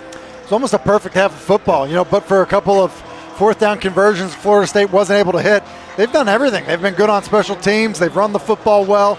They've passed it well. Jordan Travis has looked healthy. Defensively, they've come up with takeaways, and I think Mike Norvell has got to be thrilled with the first half. I think he just wants to see his team finish and play in a similar fashion in the second half. Down to Kelsey. Well, Jeff Hafley was fired up when I talked to him despite the score. He said he told his guys, look, I've never quit anything in my life. I'm not about to start now. He said, if you're running out on this field with me, you better be all in. They've got to beat me, to kill me. That's the mindset he wants his guys to have. He said, look, the way we started was absolutely our worst nightmare. And then defensively, he said, they've been bad tackling. They've got to make plays. He said that also goes to their quarterback, Phil Dracovic. They need to see more from him. A struggle of a first half for Boston College, just 64 yards of total offense. First play is complete to Zay Flowers. He gets to the sideline to bring up second down and short. What do you want to see from them here in this half? Well, I think that's the right message. You want to see some fight. I mean, look, it's 31-0. Nothing has gone right for you if you're Boston College. And so, you know, as you're trying to still change the culture of the program, which Jeff Hafley is trying to do, you want to know who's in. Like when it's hard, which it certainly is on the road against a team that really right now has you overmatched and is blanking you. They gave Flowers the first down, and Jurkovic dragged down from behind by Dennis Briggs Jr., the fifth-year senior captain. Yeah, I think the other thing, Mike, just to kind of finish the point on it too, is like who's going to like start pointing fingers in this scenario, and who are the guys that are just going to continue to kind of fight and claw? That's what coaches want to see. You know, when they go in the halftime speech, isn't about winning the football game. It's about, look, I want to know who's putting their oar in the water and who is looking around to see if somebody else is going to make a play instead. All sorts of injuries have hampered the Eagles early on this season. Pat Garwo on second down, breaks a tackle of Akeem Dent. Jamie Robinson stacks him up right near the line to gain.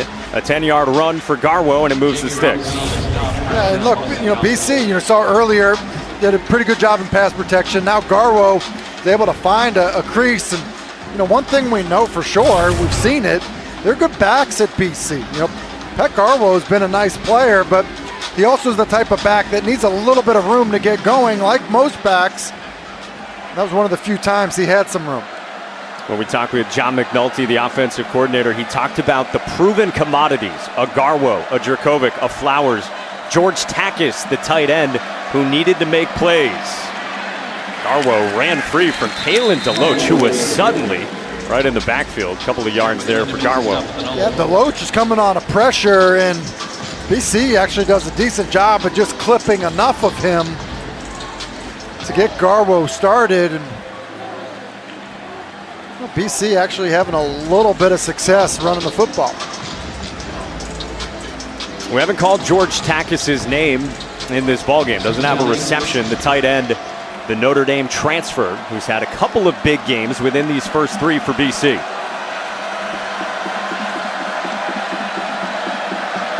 Flowers in motion on second down. Garwo on the pitch, wrapped up by DeLoach. Third down. I said it earlier, DeLoach's speed is impressive. I mean, he's too fast to have an offensive lineman be able to, reach him on a toss sweep play.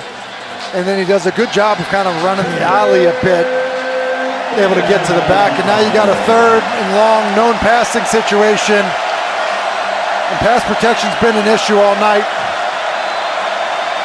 BC 1 for 7 on third downs. Jurkovic tries to sidestep pressure, and he's tripped up.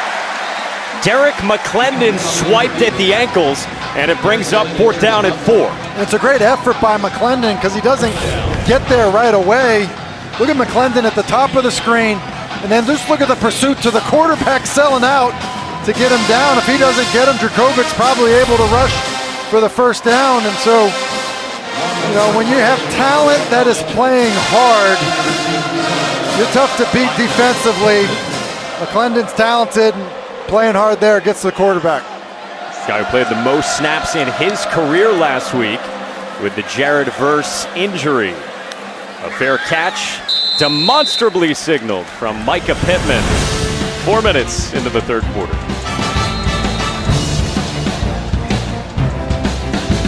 Well, Tuesday of this week, I wasn't sure if Jordan Travis was going to be healthy enough to be the starting quarterback or be effective, and found out that he practiced and was healthy enough to go, and he's been outstanding. I mean, the off-schedule plays that we're accustomed to seeing him make, he's made those tonight, but he's also been really good from inside the pocket. Excellent 2-minute drive to finish out the first half. He's had a great night. He hands it off to Trayshawn Ward, submarine down for a loss on the play by Vinny DePalma. The only thing we haven't seen him do is the design quarterback runs. I mean, that's really the only thing that we haven't seen. Kind of the one time they've done some of that stuff, they used Trayshawn Ward in the backfield, but it certainly has not impacted his ability to be effective. Two running backs beside him. On a rollout, Travis lofts it, wide open. Pokey Wilson stays on his feet. And Pokey Wilson inside the 20 before he's brought down by Josh DeBerry. Just a smash concept. Hitch, corner, and they're going to roll out to the left. Hitch, and then corner, and rolling to his left. This is a really nice throw by Jordan Travis as he sees that right-handed thrower move it to his left. That's well done. 72 yards to Pokey Wilson. It's those types of throws that you said came first for Jordan Travis before the on-rhythm, on-time ones. Yeah, and, you know, it's not easy. You talk about a guy that's lugging around a knee brace now, and you're going to roll him to his left. Typically speaking, you know, the corner route that won't pop like that. It obviously does. There's a bust in the coverage. And so to see it, get your body oriented to be able to throw it is not easily done for a right-handed quarterback, but he's able to make it happen easily. And now Trayshawn Ward into the end zone from 22 yards out.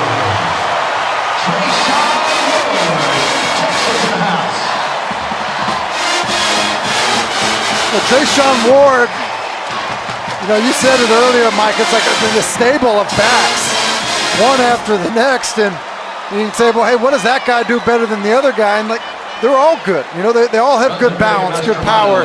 You've seen them all break tackles tonight, and Ward does that for an easy walk-in.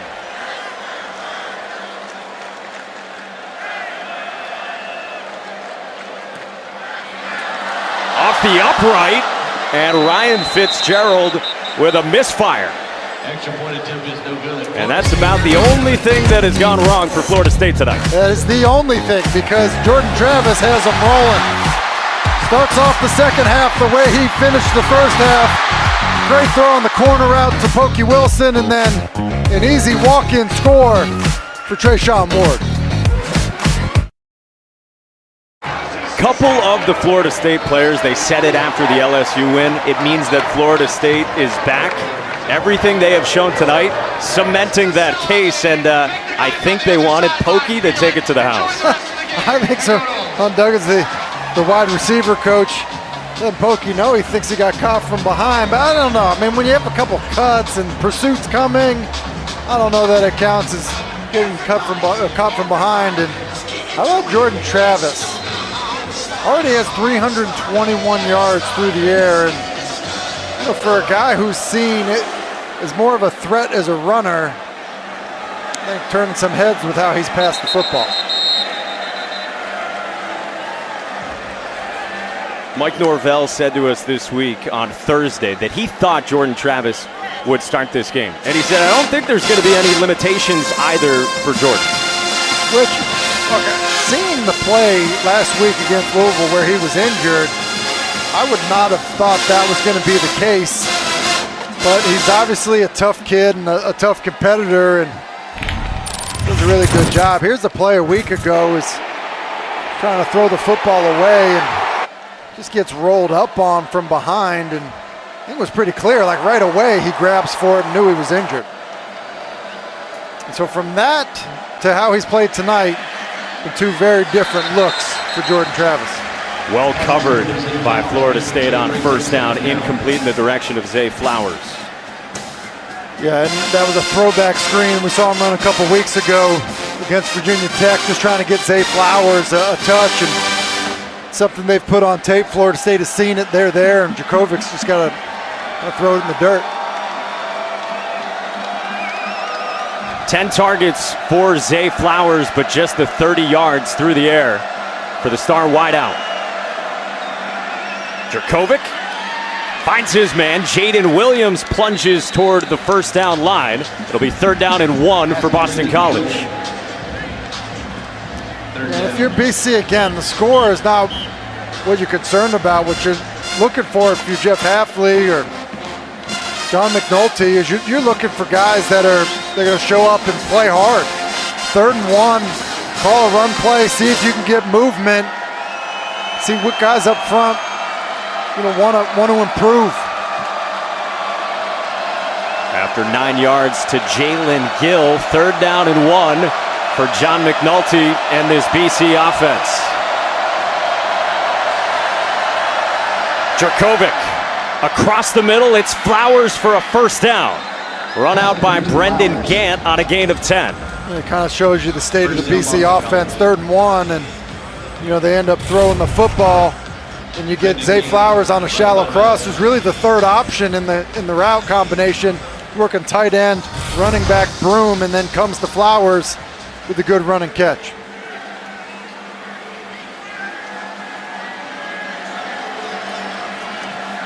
Alex Broom running behind Takis. Nowhere to go. For a program that offensively has had an identity shaped for a long time, as you would know very well, by offensive linemen and good running backs. Yeah, and I think the challenge is there were some surprises. Look, Tyler Vrabel should have come back to school, ends up leaving for the NFL, doesn't get drafted, and so it leaves a void at left tackle. And then Christian Mahogany, who's a guard that's destined to play in the NFL one day, has an ACL, after spring ball. And so you get those injuries compounded with some of the injuries they've had so far in the movement. It's led to poor offensive line play. Deep shot incomplete. Jurkovic looking for Flowers. 3rd down and 10. Greedy Vance in coverage. Yeah, and he's got Flowers. He's got Flowers wide open, and those are the things that happen when quarterbacks get banged around. I don't care if it's Tom Brady, because Phil Jurkovic's a good football player, but when you get knocked around and you get hit a bunch as a quarterback, you start missing throws. Maybe you rush things a little bit. You get rid of the football, and ultimately he's got Zay Flowers wide open on a corner and just overshoots him. But that typically is a product of just getting hit quite a bit. Just a 4-man rush. Jurkovic into a tight window, has the completion and a first down. Tackle made by Jarian Jones, finding Lewis Bond. Yeah, Lewis Bond runs a corner stop here, which is a really nice route, and then a good throw right to the face mask of Lewis Bond, a player who is going to get more and more opportunities for BC offensively, because they've been impressed with him when he's had his chances. Yeah, redshirt freshman from Chicago had a couple grabs last week in the win over Maine. Cam Barfield, the freshman from Vegas, wrapped up by DJ Lundy.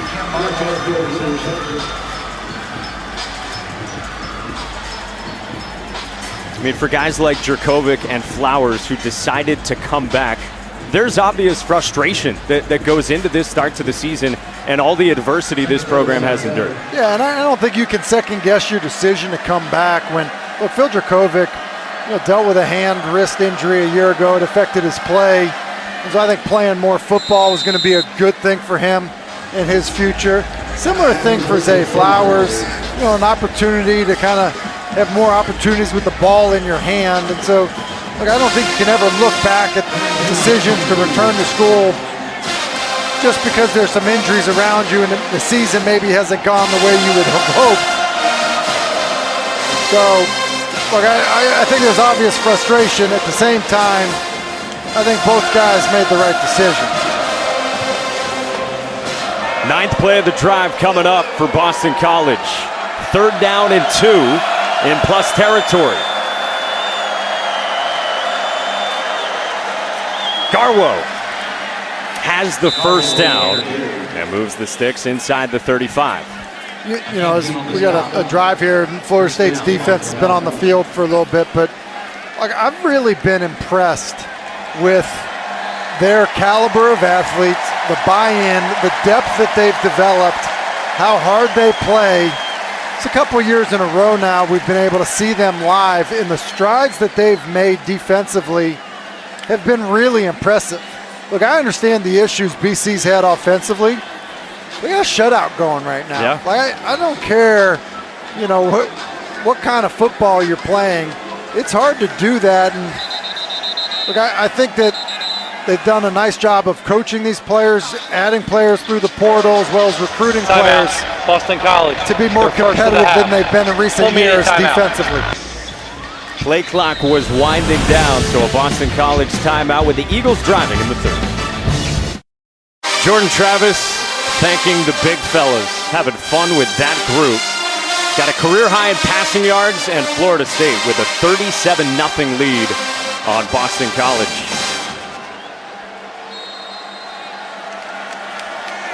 I wonder at what point you might see Tate Rodemaker for Florida State.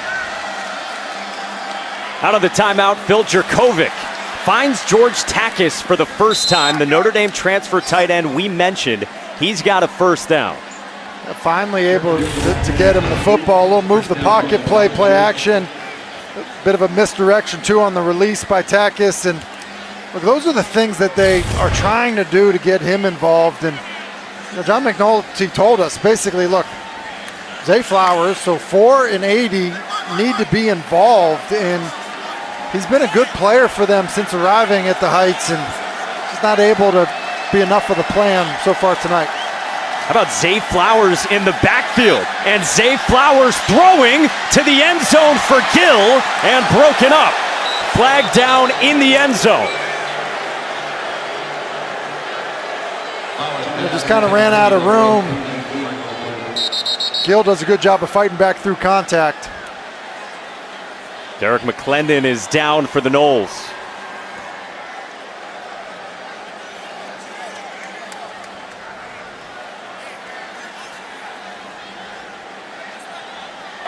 Pass interference, defense number 27.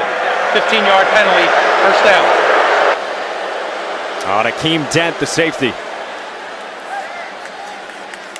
We've talked about it a few times about just trying to do whatever you can. Creativity. Look, Zay Flowers in the backfield, looks like a sweep. Instead, it's a halfback pass, and kind of runs out of real estate back there. And to be honest with you, almost looks like Flowers was throwing it at, it ends up probably would have been out of bounds. Dent probably would have been okay, not interfering with Gill. When in doubt, the officials ruled to say that it is catchable. So the pass interference sets up first down and goal for Boston College. Cam Barfield, the running back, takes the pitch. The freshman gets to the edge, lowers the shoulder. Jamie Robinson and Kalen DeLoach combine on the stop. Yeah, and look, Barfield's a player that they think has a lot of speed. That's why they're trying to get him to the perimeter. You just see this Florida State defense, and I think that's what everyone needs to be excited about. I mean, look at Kalen DeLoach and Jamie Robinson, as you said. Speed to the football. Look, it's what you need to have when you play really good teams, and Florida State seems like they have it at every level. Jerkovic finds Broom for a touchdown. Alex Broom slips out of the backfield, and Boston College is on the board. And similar to the play that they hit George Takis with, kind of coming out of the backfield into the flat off of some run action, and Alex Broom, the true freshman out of Nashville, with his first touchdown for the Eagles.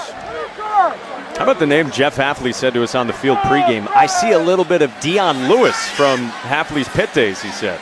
I think they are excited about these freshman running backs, and Alex Broom, who played high school football for Trent Dilfer at Lipscomb Academy, he's going to come out of the backfield here and you're going to see Takis go into the flat. And so here is Broome as the trailer, and there's a little void in the defense. And so just got a good feel for it, catches it, is able to get his shoulder square and get into the end zone. And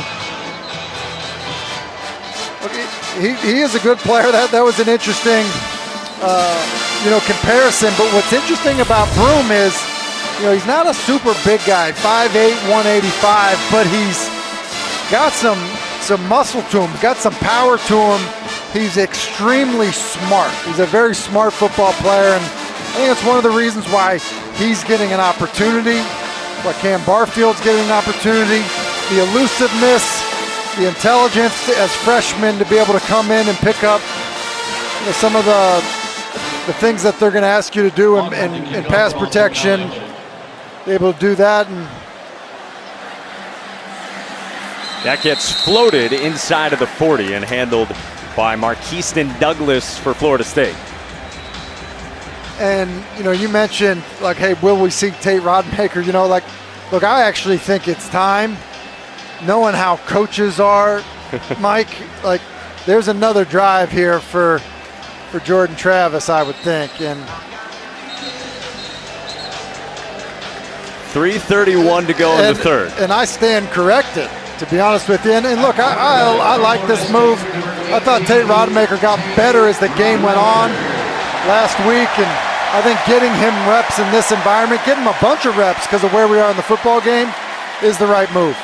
And how about that cheer that he gets after his performance in the second half last Friday against Louisville? He gives it to Lawrence Toafili on first down. He stepped in, and then after the game, a lot of Florida State fans had to go and delete tweets that they sent out at halftime. Wait, are you saying that people were negative on social media? Come on, impossible. Look, I said it. I thought he got better as the game went on. And look, everyone was, talking about Johnny Wilson and the night he had. It came from Tate. He was the one delivering him the football. And so, look, I do think that a lot of times these young quarterbacks are thrown into these environments and people want success right away. That isn't always going to be the case. And I've been impressed with Tate Rodemaker and his ability to kind of stand in there under pressure. Here's a good example. Comes in the football game, you get a free safety pressure off of play action, and then right to the face mask of Johnny Wilson. A similar play now to the inside slant as you're getting hit. And then how about the arm strength? A little bit of a half roll. Again, pressure on the quarterback right between the 1 and the 4. I thought he was outstanding. Certain parts of that football game got better as it went along, and here he is in the open field. He slides with a first down and converts on third down. 11 yards for Rodemaker, who had that scramble in the Louisville game as well. Hey, little zone read, Banks squeezes down, and who would think that the first design quarterback run of the night wouldn't be for Jordan Travis, but Tate Rodemaker. He said about his run in the Louisville game, I think nobody thought I could use my feet. I haven't really scrambled for a big gain since high school. What? I think he just needs to start saying that he's like a long strider, like Johnny Wilson. Rodemaker ought to give for Trey Benson for a yard. Vinny DePalma the tackle. I think this is important too, though. I mean, look, you see it in the NFL every week, the number of starting quarterbacks that are down. Here we are early in the season. We saw Jordan Travis, knee, ankle, hits his hand on an offensive lineman's head. And I think that, having somebody you have confidence in, that you don't have to change your offense for, to be able to come into the football game and play good football, that's important. And it feels like Florida State has that with their two quarterbacks. Rodemaker gets rid of it for Benson. Got free from DePalma. Brings up third down and short. Elijah Jones the tackle. I think it ends up being a mark of a good program too, and good leadership. Last week, Jordan Travis could not have been more excited about the job that Tate Rodemaker did coming in, while he was out. And listen, healthy, supportive quarterback rooms don't exist everywhere, and it's important. It helps the starter play well when he's in there, and it certainly creates an environment for the backup to come in and play well when the starter is supportive of a guy who comes in. Mike Norvell has to take a timeout with the play clock winding down on Rodemaker and the Noles. State. And it felt like Mike Norvell was going to pound a hole in the table at his post-game press conference, saying how much he believed in Tate Rodemaker, that he believed that their backup quarterback could win them that game on the road in a game where they dealt with not just the Travis injury, but all sorts of injuries. I think it's a great point, Mike, because this is now a battle-tested team. Think about how the LSU game ended. Look, that wasn't a missed PAT. They blocked the PAT. So talk about buy-in in terms of effort on every play. And then how about the resolve in the way you respond to adversity when you have a backup quarterback come into the football game? When this happens, I think what it does is it explains to your football team, hey, what we are doing works. Like, it's the proof that the hard work, the buy-in, all the preaching that is coming from the coaching staff, it's proof that it works. I think that's why Mike Norvell is banging on the table, Mike, saying, like, look, hey guys, this plan is working. See, look at it paying off. 3rd down and 3. DePalma applies pressure and pops Rodemaker. Pass incomplete. 4th down and 3.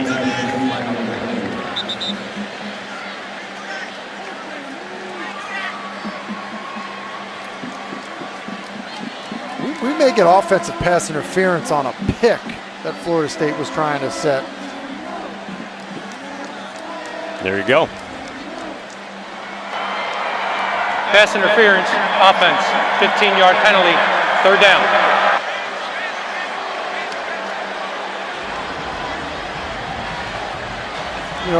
BC's in man coverage. BC's in man coverage, and I think what they're trying to do is basically set a pick right there.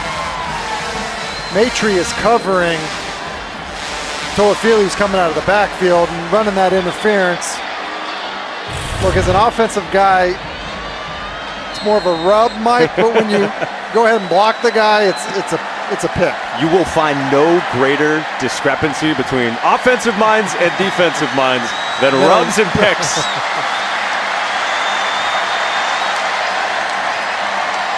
Third down and 18. Rodemaker under pressure. Gets it to Micah Pittman. He spins down inside the 40. And it brings up 4th down when we come back for the 4th quarter. Well, Boston College gets on the board, but that has hardly slowed down Florida State, trying to get to 4-0 here in Tallahassee.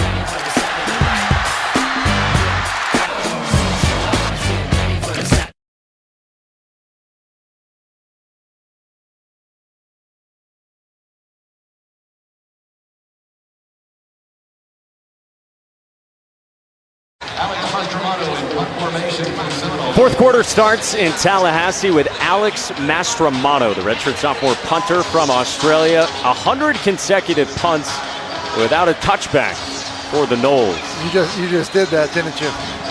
The announcer jinx. I mean, if this goes in the end zone, Mike, I mean, that was just dirty of you to do that to him. You don't say the words no hitter at any point, Tim Hasselbeck. Zay Flowers back deep. He will deke. And Mastromano. Oh, man. The drama. Let's take a look at the Bojangles Big Bo moment. It's not the touchback. It's not the touchback. But the Big Bo moment was the crowd showed up to support their Noles, and they got a treat with the opening kickoff. Trey Benson makes a house call, and this place was rocking. Mike Norvell was fired up about it, feeling it. And I'll tell you what, it was pretty cool way for Florida State to start that game. It's the first FBS college football game this season that has started with a kick return touchdown all year. Well, and it was a good return as well. A couple broken tackles. By the way, I mean, we're just, I know we had to get to the big bone moment, but you literally, 100 punts. 100 punts without a touchback, and literally by like a half a yard. Couldn't have been closer. Could not. I mean, it was almost out at the 1. It was like, okay, we're good. But nope, Mike Monaco had to call him out. Not only am I not going to be welcome at Madison Social, Alex Mastromano is not sending me a Christmas card. Announcer jinx. I can't believe you did that. Yeah. Thought the baseball Apologies. You call, I love Tallahassee, everyone. Second down and 5. Pat Garwo. Phil Jurkovec is still in there for Boston College. And you know what, Mike, in regards to that, look, I think, they scored on their last possession. Look, I'd kind of be in favor of making a move at quarterback. Not to bench Phil Jurkovec, but, Evan Moorhead has very little experience. And whether it's later this year because of the offensive line issues, whether it's the future going on next year or beyond, I do think, getting other guys reps in these environments, because there's no preseason football, scrimmaging, in camp isn't the way it used to be. And so with that, I think reps are valuable for guys who, don't get many. A check down for Garwo doesn't go anywhere. Brendan Gant the tackle, and it's a loss of 3. And some pushing after the whistle.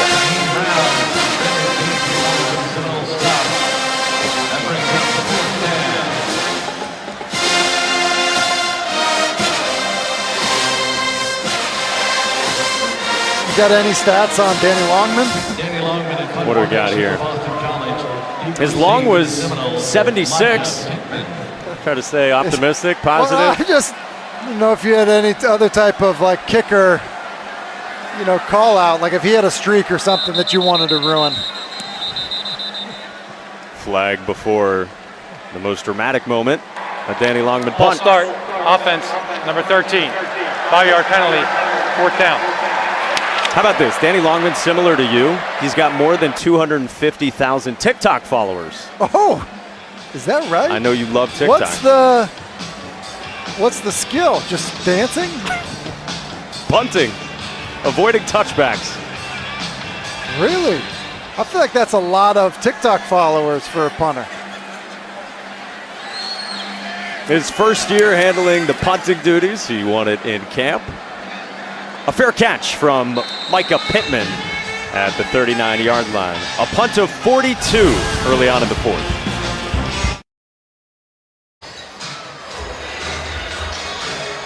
Welcome back into Tallahassee, where you're taking a look at Florida State offensive lineman Dylan Gibbons. He has meant a lot to this program ever since he transferred in from Notre Dame. And he brought a friend with him, Timothy Donovan, here with his family, became friends with Dylan Gibbons when he was a player at Notre Dame. Raised a bunch of money last year, Dylan did, in order to bring Timothy to his game against Notre Dame. That was really special for their family. And so the Donovan family decided that they wanted to go ahead and give back. They're raising money with a book drive. They're part of this Florida State community now. This was yesterday. It's the 20th birthday of Timothy, and the band surprised him with a happy birthday song, invited him out there. It was an honorary member of the band.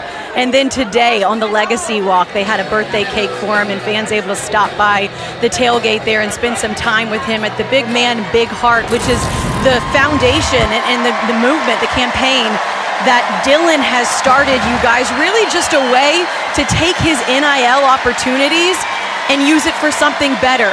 He's hoping that other athletes are able to do the same thing. And how about that story? He's somebody that means a lot to this program. That's incredible stuff, Kelsey. Pass complete to Micah Pittman over the middle for a first down. They just showed Timothy on the video board here. Yeah, how special is that? Yeah, and there's Dylan Gibbons. Talk about big man, big heart. What a great name for his foundation. I think it describes Dylan quite well, and just super cool that Timothy could be here on his 20th birthday. And And, sometimes I feel like, the platform players have now, whether it's NIL, and sometimes it gets talked about in a negative way. But I don't know that Dylan Gibbons could be using his platform in any more positive way than through the Big Man, Big Heart Foundation. Good for him. Just kind of awesome to be a part of that and to have that moment on Timothy's birthday here at this stadium. And you guys mentioned that they're here at the game and that they showed him on the video board. This is the third game that they've attended for this Florida State team already this year. They've got more plans to come to others throughout the year. And I spoke with Timothy's mom, Paula. He's here with his mom, Paula, and his dad, Tim, today. And as they stop at all of these games along the way, you guys, they're doing something really cool. There's this book that they found called Rumple Buttercup. Actually, one of the main characters in Criminal Minds is the guy who wrote the book. And it's about guys in that book that have different adversity that they have to overcome, and maybe they look a little bit different. So Timothy said it's something that he really related to. They're going to children's hospitals and giving those books to children to try and spread that message and give back. That is absolutely beautiful. Trey Benson with a first down run for Florida State. Also good to see. It seems like he might be watching the game on the app right now. He and his mom enjoying the game in the stadium and on the app. Love it. And how about Dylan Gibbons, too? I loved how his offensive coordinator and his position coach, Alex Atkins, put it when we chatted with him. He's like a 37-year-old. He is so mature, and he does have that big heart. Well, and he's no doubt a leader, on that for that offensive line group. And I mentioned it earlier about this is the transformation of that offensive line. There is a personality with those guys up front, and they've done a good job coaching it. And the culture of the O-line has been a good one. It's helped these backs play well tonight. Here's Benson with an exclamation point. 36 yards for the touchdown.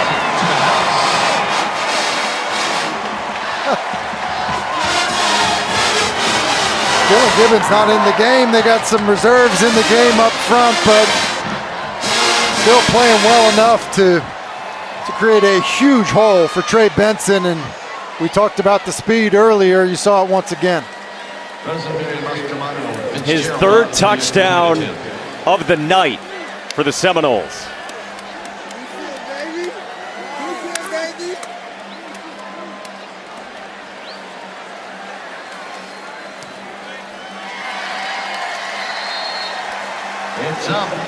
Florida State just pouring it on. Trey Benson, who got things going with the opening kickoff, putting the exclamation point on it. And Jordan Travis, he's loving what he sees out of his young running back.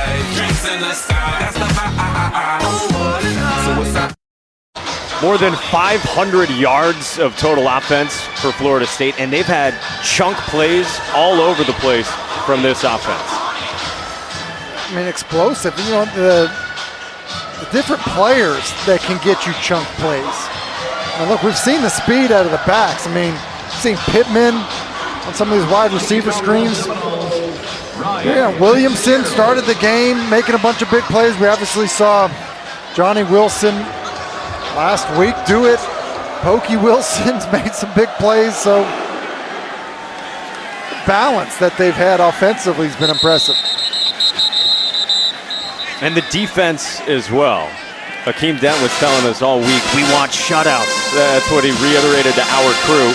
Boston College does get on the board, but the defense has been so stout against Jeff Hafley and this Eagles offense. And I think the word that stuck out to you with the Florida State defense was years ago they were disconnected when you saw them. Mike, that's a great point. That was the word. Adam Fuller, defensive coordinator for Florida State, I think came in and kind of had to evaluate where his players were. There were some talented players, but they weren't playing together. And I think getting the guys to buy in and honestly, just trust, playing with one another, not playing for yourself. I've seen that. I've seen that transformation under his leadership defensively. It's gotten them to play better, and I think it's proven to show some dividends, and now they get a chance to face Emmett Moorhead, the backup for Boston College, who look, gets his crack at it now. Phil Jerkovic has kind of been hit quite a bunch tonight. See the numbers for Jerkovic, 105 yards, couple of interceptions, under a lot of pressure in the early portion of this season for Boston College. It's another redshirt freshman, Moorhead. He's got a lot of arm talent. He's complete to Dino Tomlin on the slant for a first down. You know, at 6'5", about 230 pounds, Moorhead is a big, strong kid. He does have a strong arm.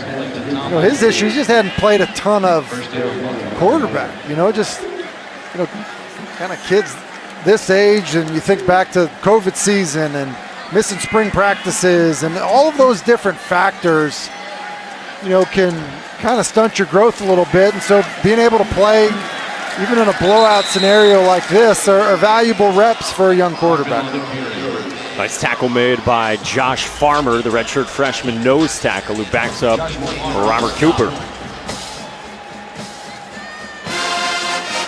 And similarly, in terms of getting reps, like, you know, for Florida State defensively, you talk about Farmer. He's a player that's kind of shown. He's a young player. Patrick Payton, who nearly had a sack earlier, he's out on the field getting opportunities to rush the passer. Incomplete from Moorhead, intended for the talented freshman Joe Griffin from Springfield, Massachusetts.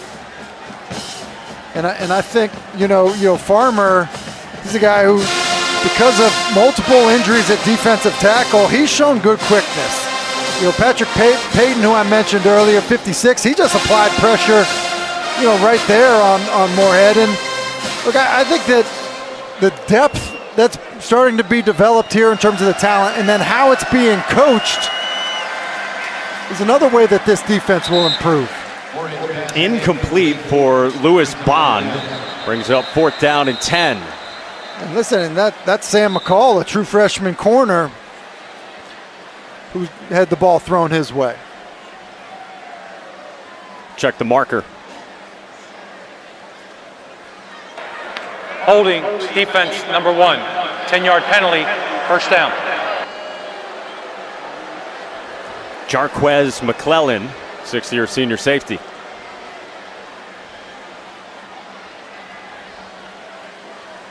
And they've done all this defensively without Jared Verse, without Fabian Lovett for a second consecutive game.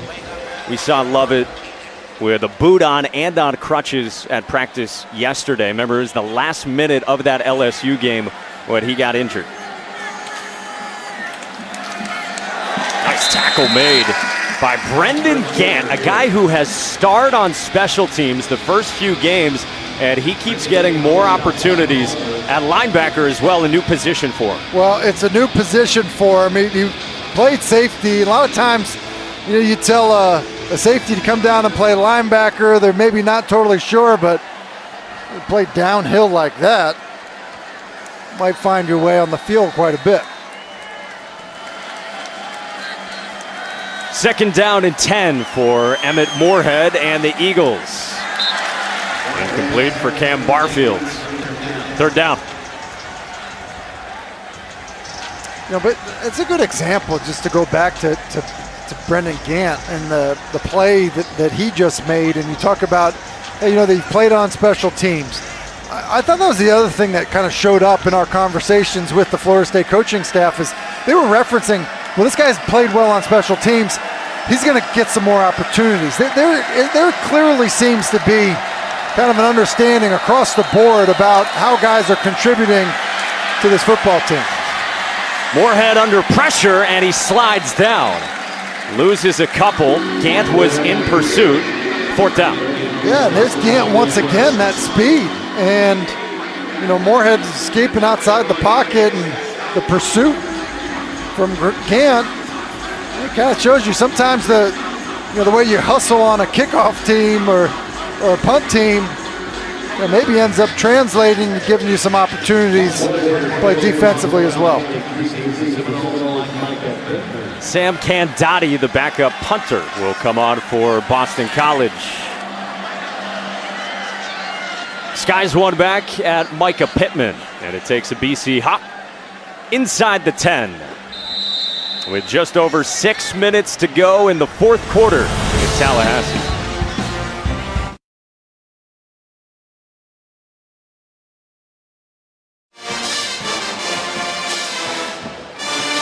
would think we are not far away from Florida State being ranked in the top 25, and look what is coming for the Noles. Well, you're going to really get tested and be able to kind of prove how good you are. Listen, that's 3 ranked opponents, one of them on the road, and look, we saw Wake today. I would think Wake stays in the top 25 the way they played against the number 4 team in the country. So, ultimately, Florida State's going to get tested, and then even, go to November 12th in the game against Syracuse up in the Dome. What'd you like most about Wake today, even though Clemson ends up getting the win, but for a matchup between those two teams that hasn't been as close as it was today? You know what? The fact that it was closer, which, Mike, to your point, it hasn't been that. And then the other aspect of it is, I just thought athletically, the way that defensively they've matched up, the way they were running stride for stride with the receivers. And I know DJ had a good game, but, I thought, to me, that looked different than it has in years past. You saw A.J. Duffy, the true freshman from Southern California, has come on. He's the 3rd stringer for the Noles. Rodney Hill again with some running room, and he's got a first down. The true freshman from Statesboro, Georgia, with a gain of 15. How about DJU? Was that as good as you've seen him for Clemson? Well, other than the first game he ever played, yes, he's looking more comfortable. And, talking with Dabo and that coaching staff just last week, I mean, they definitely feel like he is in a good place, a much better place than he was a year ago. A lot of pressure on him a year ago, and he just didn't respond to it the way I think they would have liked, and he's been able to rebound from that. Rodney Hill again on first down with less than 5 to go here in the 4th.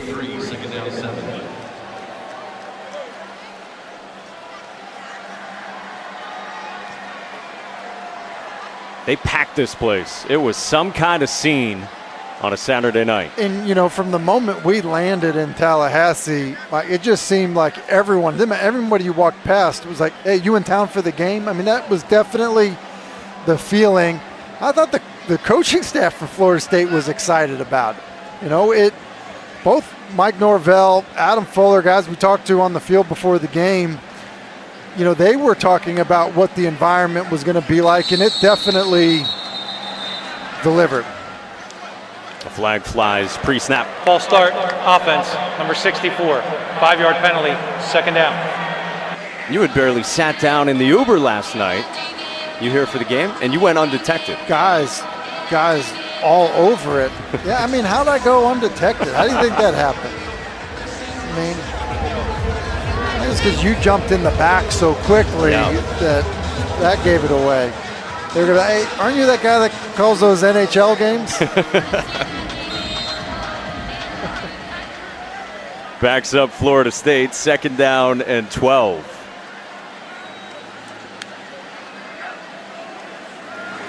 Duffy to throw.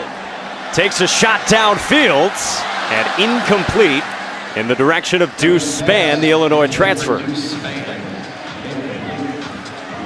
Think about all the weapons on this offense as you spin it forward for Florida State. Feels like it can be a different guy any single game for the Noles. I think that's the key. I mean, you just look at it, and it came up in talking to the BC coaches. It's like, all right, Johnny Wilson, who we're looking at there, yes, he's rare because he's 6'7", but the rest of the receivers are impressive as well. Speed, guys that can kind of do it all. Don't necessarily just have one route that they can run, and so I think because of that, you'll see games where there'll be a different leading receiver, maybe every other week. Incomplete. Duffy throwing on the run for Portier. 4th down at 12. Portier's a guy. He didn't even come up in the conversation, and he's the one that has the play designed for him, and comes up with the catch, before half. And, I think that also goes to show you, when you get transfers, it can't disrupt your room. Take the wide receiver room, for example. If you bring in a few transfers, which they certainly did, well, how does Ontario Wilson, how does he deal with that?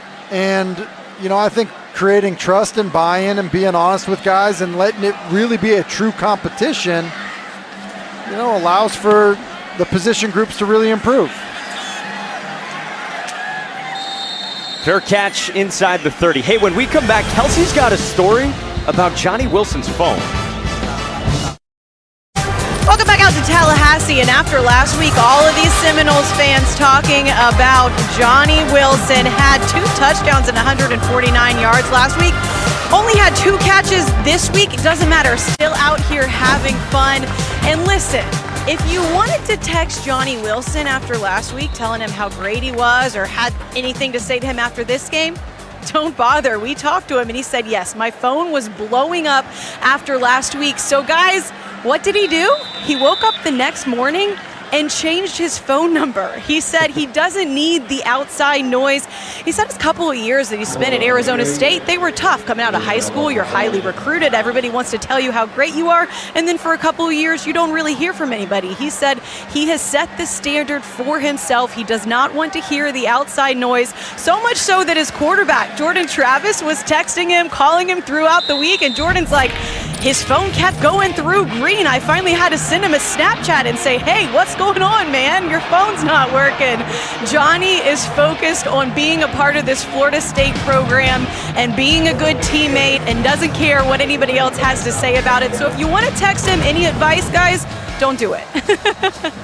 How great is that? It just goes to show you, he's buying in. Mike Norvell said, look, I don't want a distracted football team, right? He's wants the guys to focus, and listen, at 6'7" with a 7-foot wingspan, listen, this is a guy that can have a massive impact, on your program, on your passing game. And, when you look at what they have ahead of them, the challenge with their upcoming schedule, which we documented, look, you can see why Mike Norvell, when Johnny Wilson went into the portal, he was so excited about making contact with him. He basically said, he knew the impact that he could have. He just has rare size, rare ability, to be honest, as well. And even though it wasn't a huge night tonight, it also was good to see him kind of happy on the sideline. I think enjoying this process more. Yeah, that is an indicator of culture. Yeah. You just look at sideline demeanor on a night when a guy has been quiet, but obviously in a convincing winning effort. Seen a lot of Xavier Coleman, redshirt freshman running back for Boston College. You mentioned the portal as well for Johnny Wilson. We were talking with him yesterday after practice. He said he reached out to other teams as well, and he said he will play some teams this season that never got back to him as well in the transfer process. Ouch. Now listen, some of that is numbers and things of that nature, but look, whatever it takes to stay motivated, or, to have that chip on your shoulder, use it, and he's a guy who, his talent's undeniable. The question just ends up being, do you stay healthy? Do you have the opportunities? And, can you, as he kind of outlined, not be distracted? I kind of feel like you, after tonight, are going to change your number. Just like the announcer jinx. Block Hasselbeck. Listen, yeah, right. If you're, if any of your friends from school want to get a hold of you, they're going to have to hit you up on Snapchat. Dino Tomlin hauls it in inside the 10-yard line from Emmett Moorhead inside of the final minute now in the fourth. Oh, TikTok, is that how they're getting a hold of you, TikTok? Yes. Or is it more TikTok You than missed Snapchat? my TikTok live pregame up here in the booth? Good, it's good. It's really good. Tried to feature our producer Ben Hogg, our director Kyle Brown, the great crew behind the scenes. First down and goal for Moorhead and the Eagles. Looks right, throws the slant, and that is caught. Joe Griffin, the true freshman, with his first career touchdown. A couple of Eagles with their first touchdown tonight. First, it was Alex Broom. Joe Griffin at 6'4". He's bigger than most of these other BC wide receivers, and does a good job of just bodying up the defender. And then Moorhead, good accurate throw, give his guy a chance, and a little bit of fight. Extra point is good from Connor Litton. Hey, for BC, where do you go from here? I mean, Jeff Hafley said it to us this week. We feel like we've been ambushed by injuries and that no one's coming to save us. That's how it feels. You got a long road ahead, and there's still a lot of talent on this team. Yeah, there's talent, and I think that, they kind of knew that they were going to be playing some young players. Look, Louisville next week's an interesting one because even though their record isn't great, I think they're a better team than their record probably indicates. And look, that's a desperate team, much like Boston College is. It doesn't get any easier after that. I mean, the next win you see is UConn. Look, Duke is 3-0 coming into this week. They had a close one at Kansas today. It's hard to find wins on the schedule if guys don't start playing better. And I think the big key is, listen, the quarterback and the receivers need to erase mistakes. That's what they need to do for Boston College going forward, because it's not going to look like it traditionally looks for BC, where they're able to establish the run game and then find big play action plays off of it. That's just not going to happen this season. Meantime, for Florida State, they will get to 4-0. We told you they were 3-0 for the first time since 2015. And in year 3, under Mike Norvell, boy, he has really changed things here in Tallahassee. Really has. And you just look at what they've done. 4-0. Think about this last year. Started 0-4. I think there was people wondering, like, hey, is this working? And I think that's what the coaches were talking to us about like guys actually trusting that it's working. You need to see it pay off. And you mentioned Mike Norvell's reaction last week, but how about the reaction after that LSU win? I think there's an element of that, of thinking, yeah, look, we responded to the adversity. That's going to help us as a football team, as a program, to get guys that'll buy in.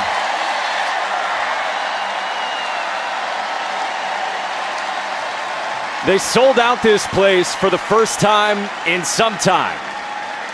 And tonight at home against Boston College, the Noles roll. 44-14 the final, and Florida State is 4-0.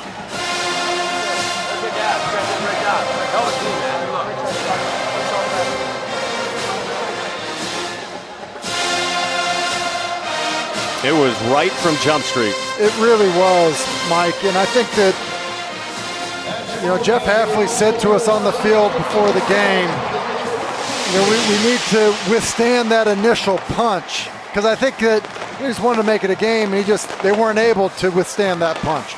Let's go to Kelsey.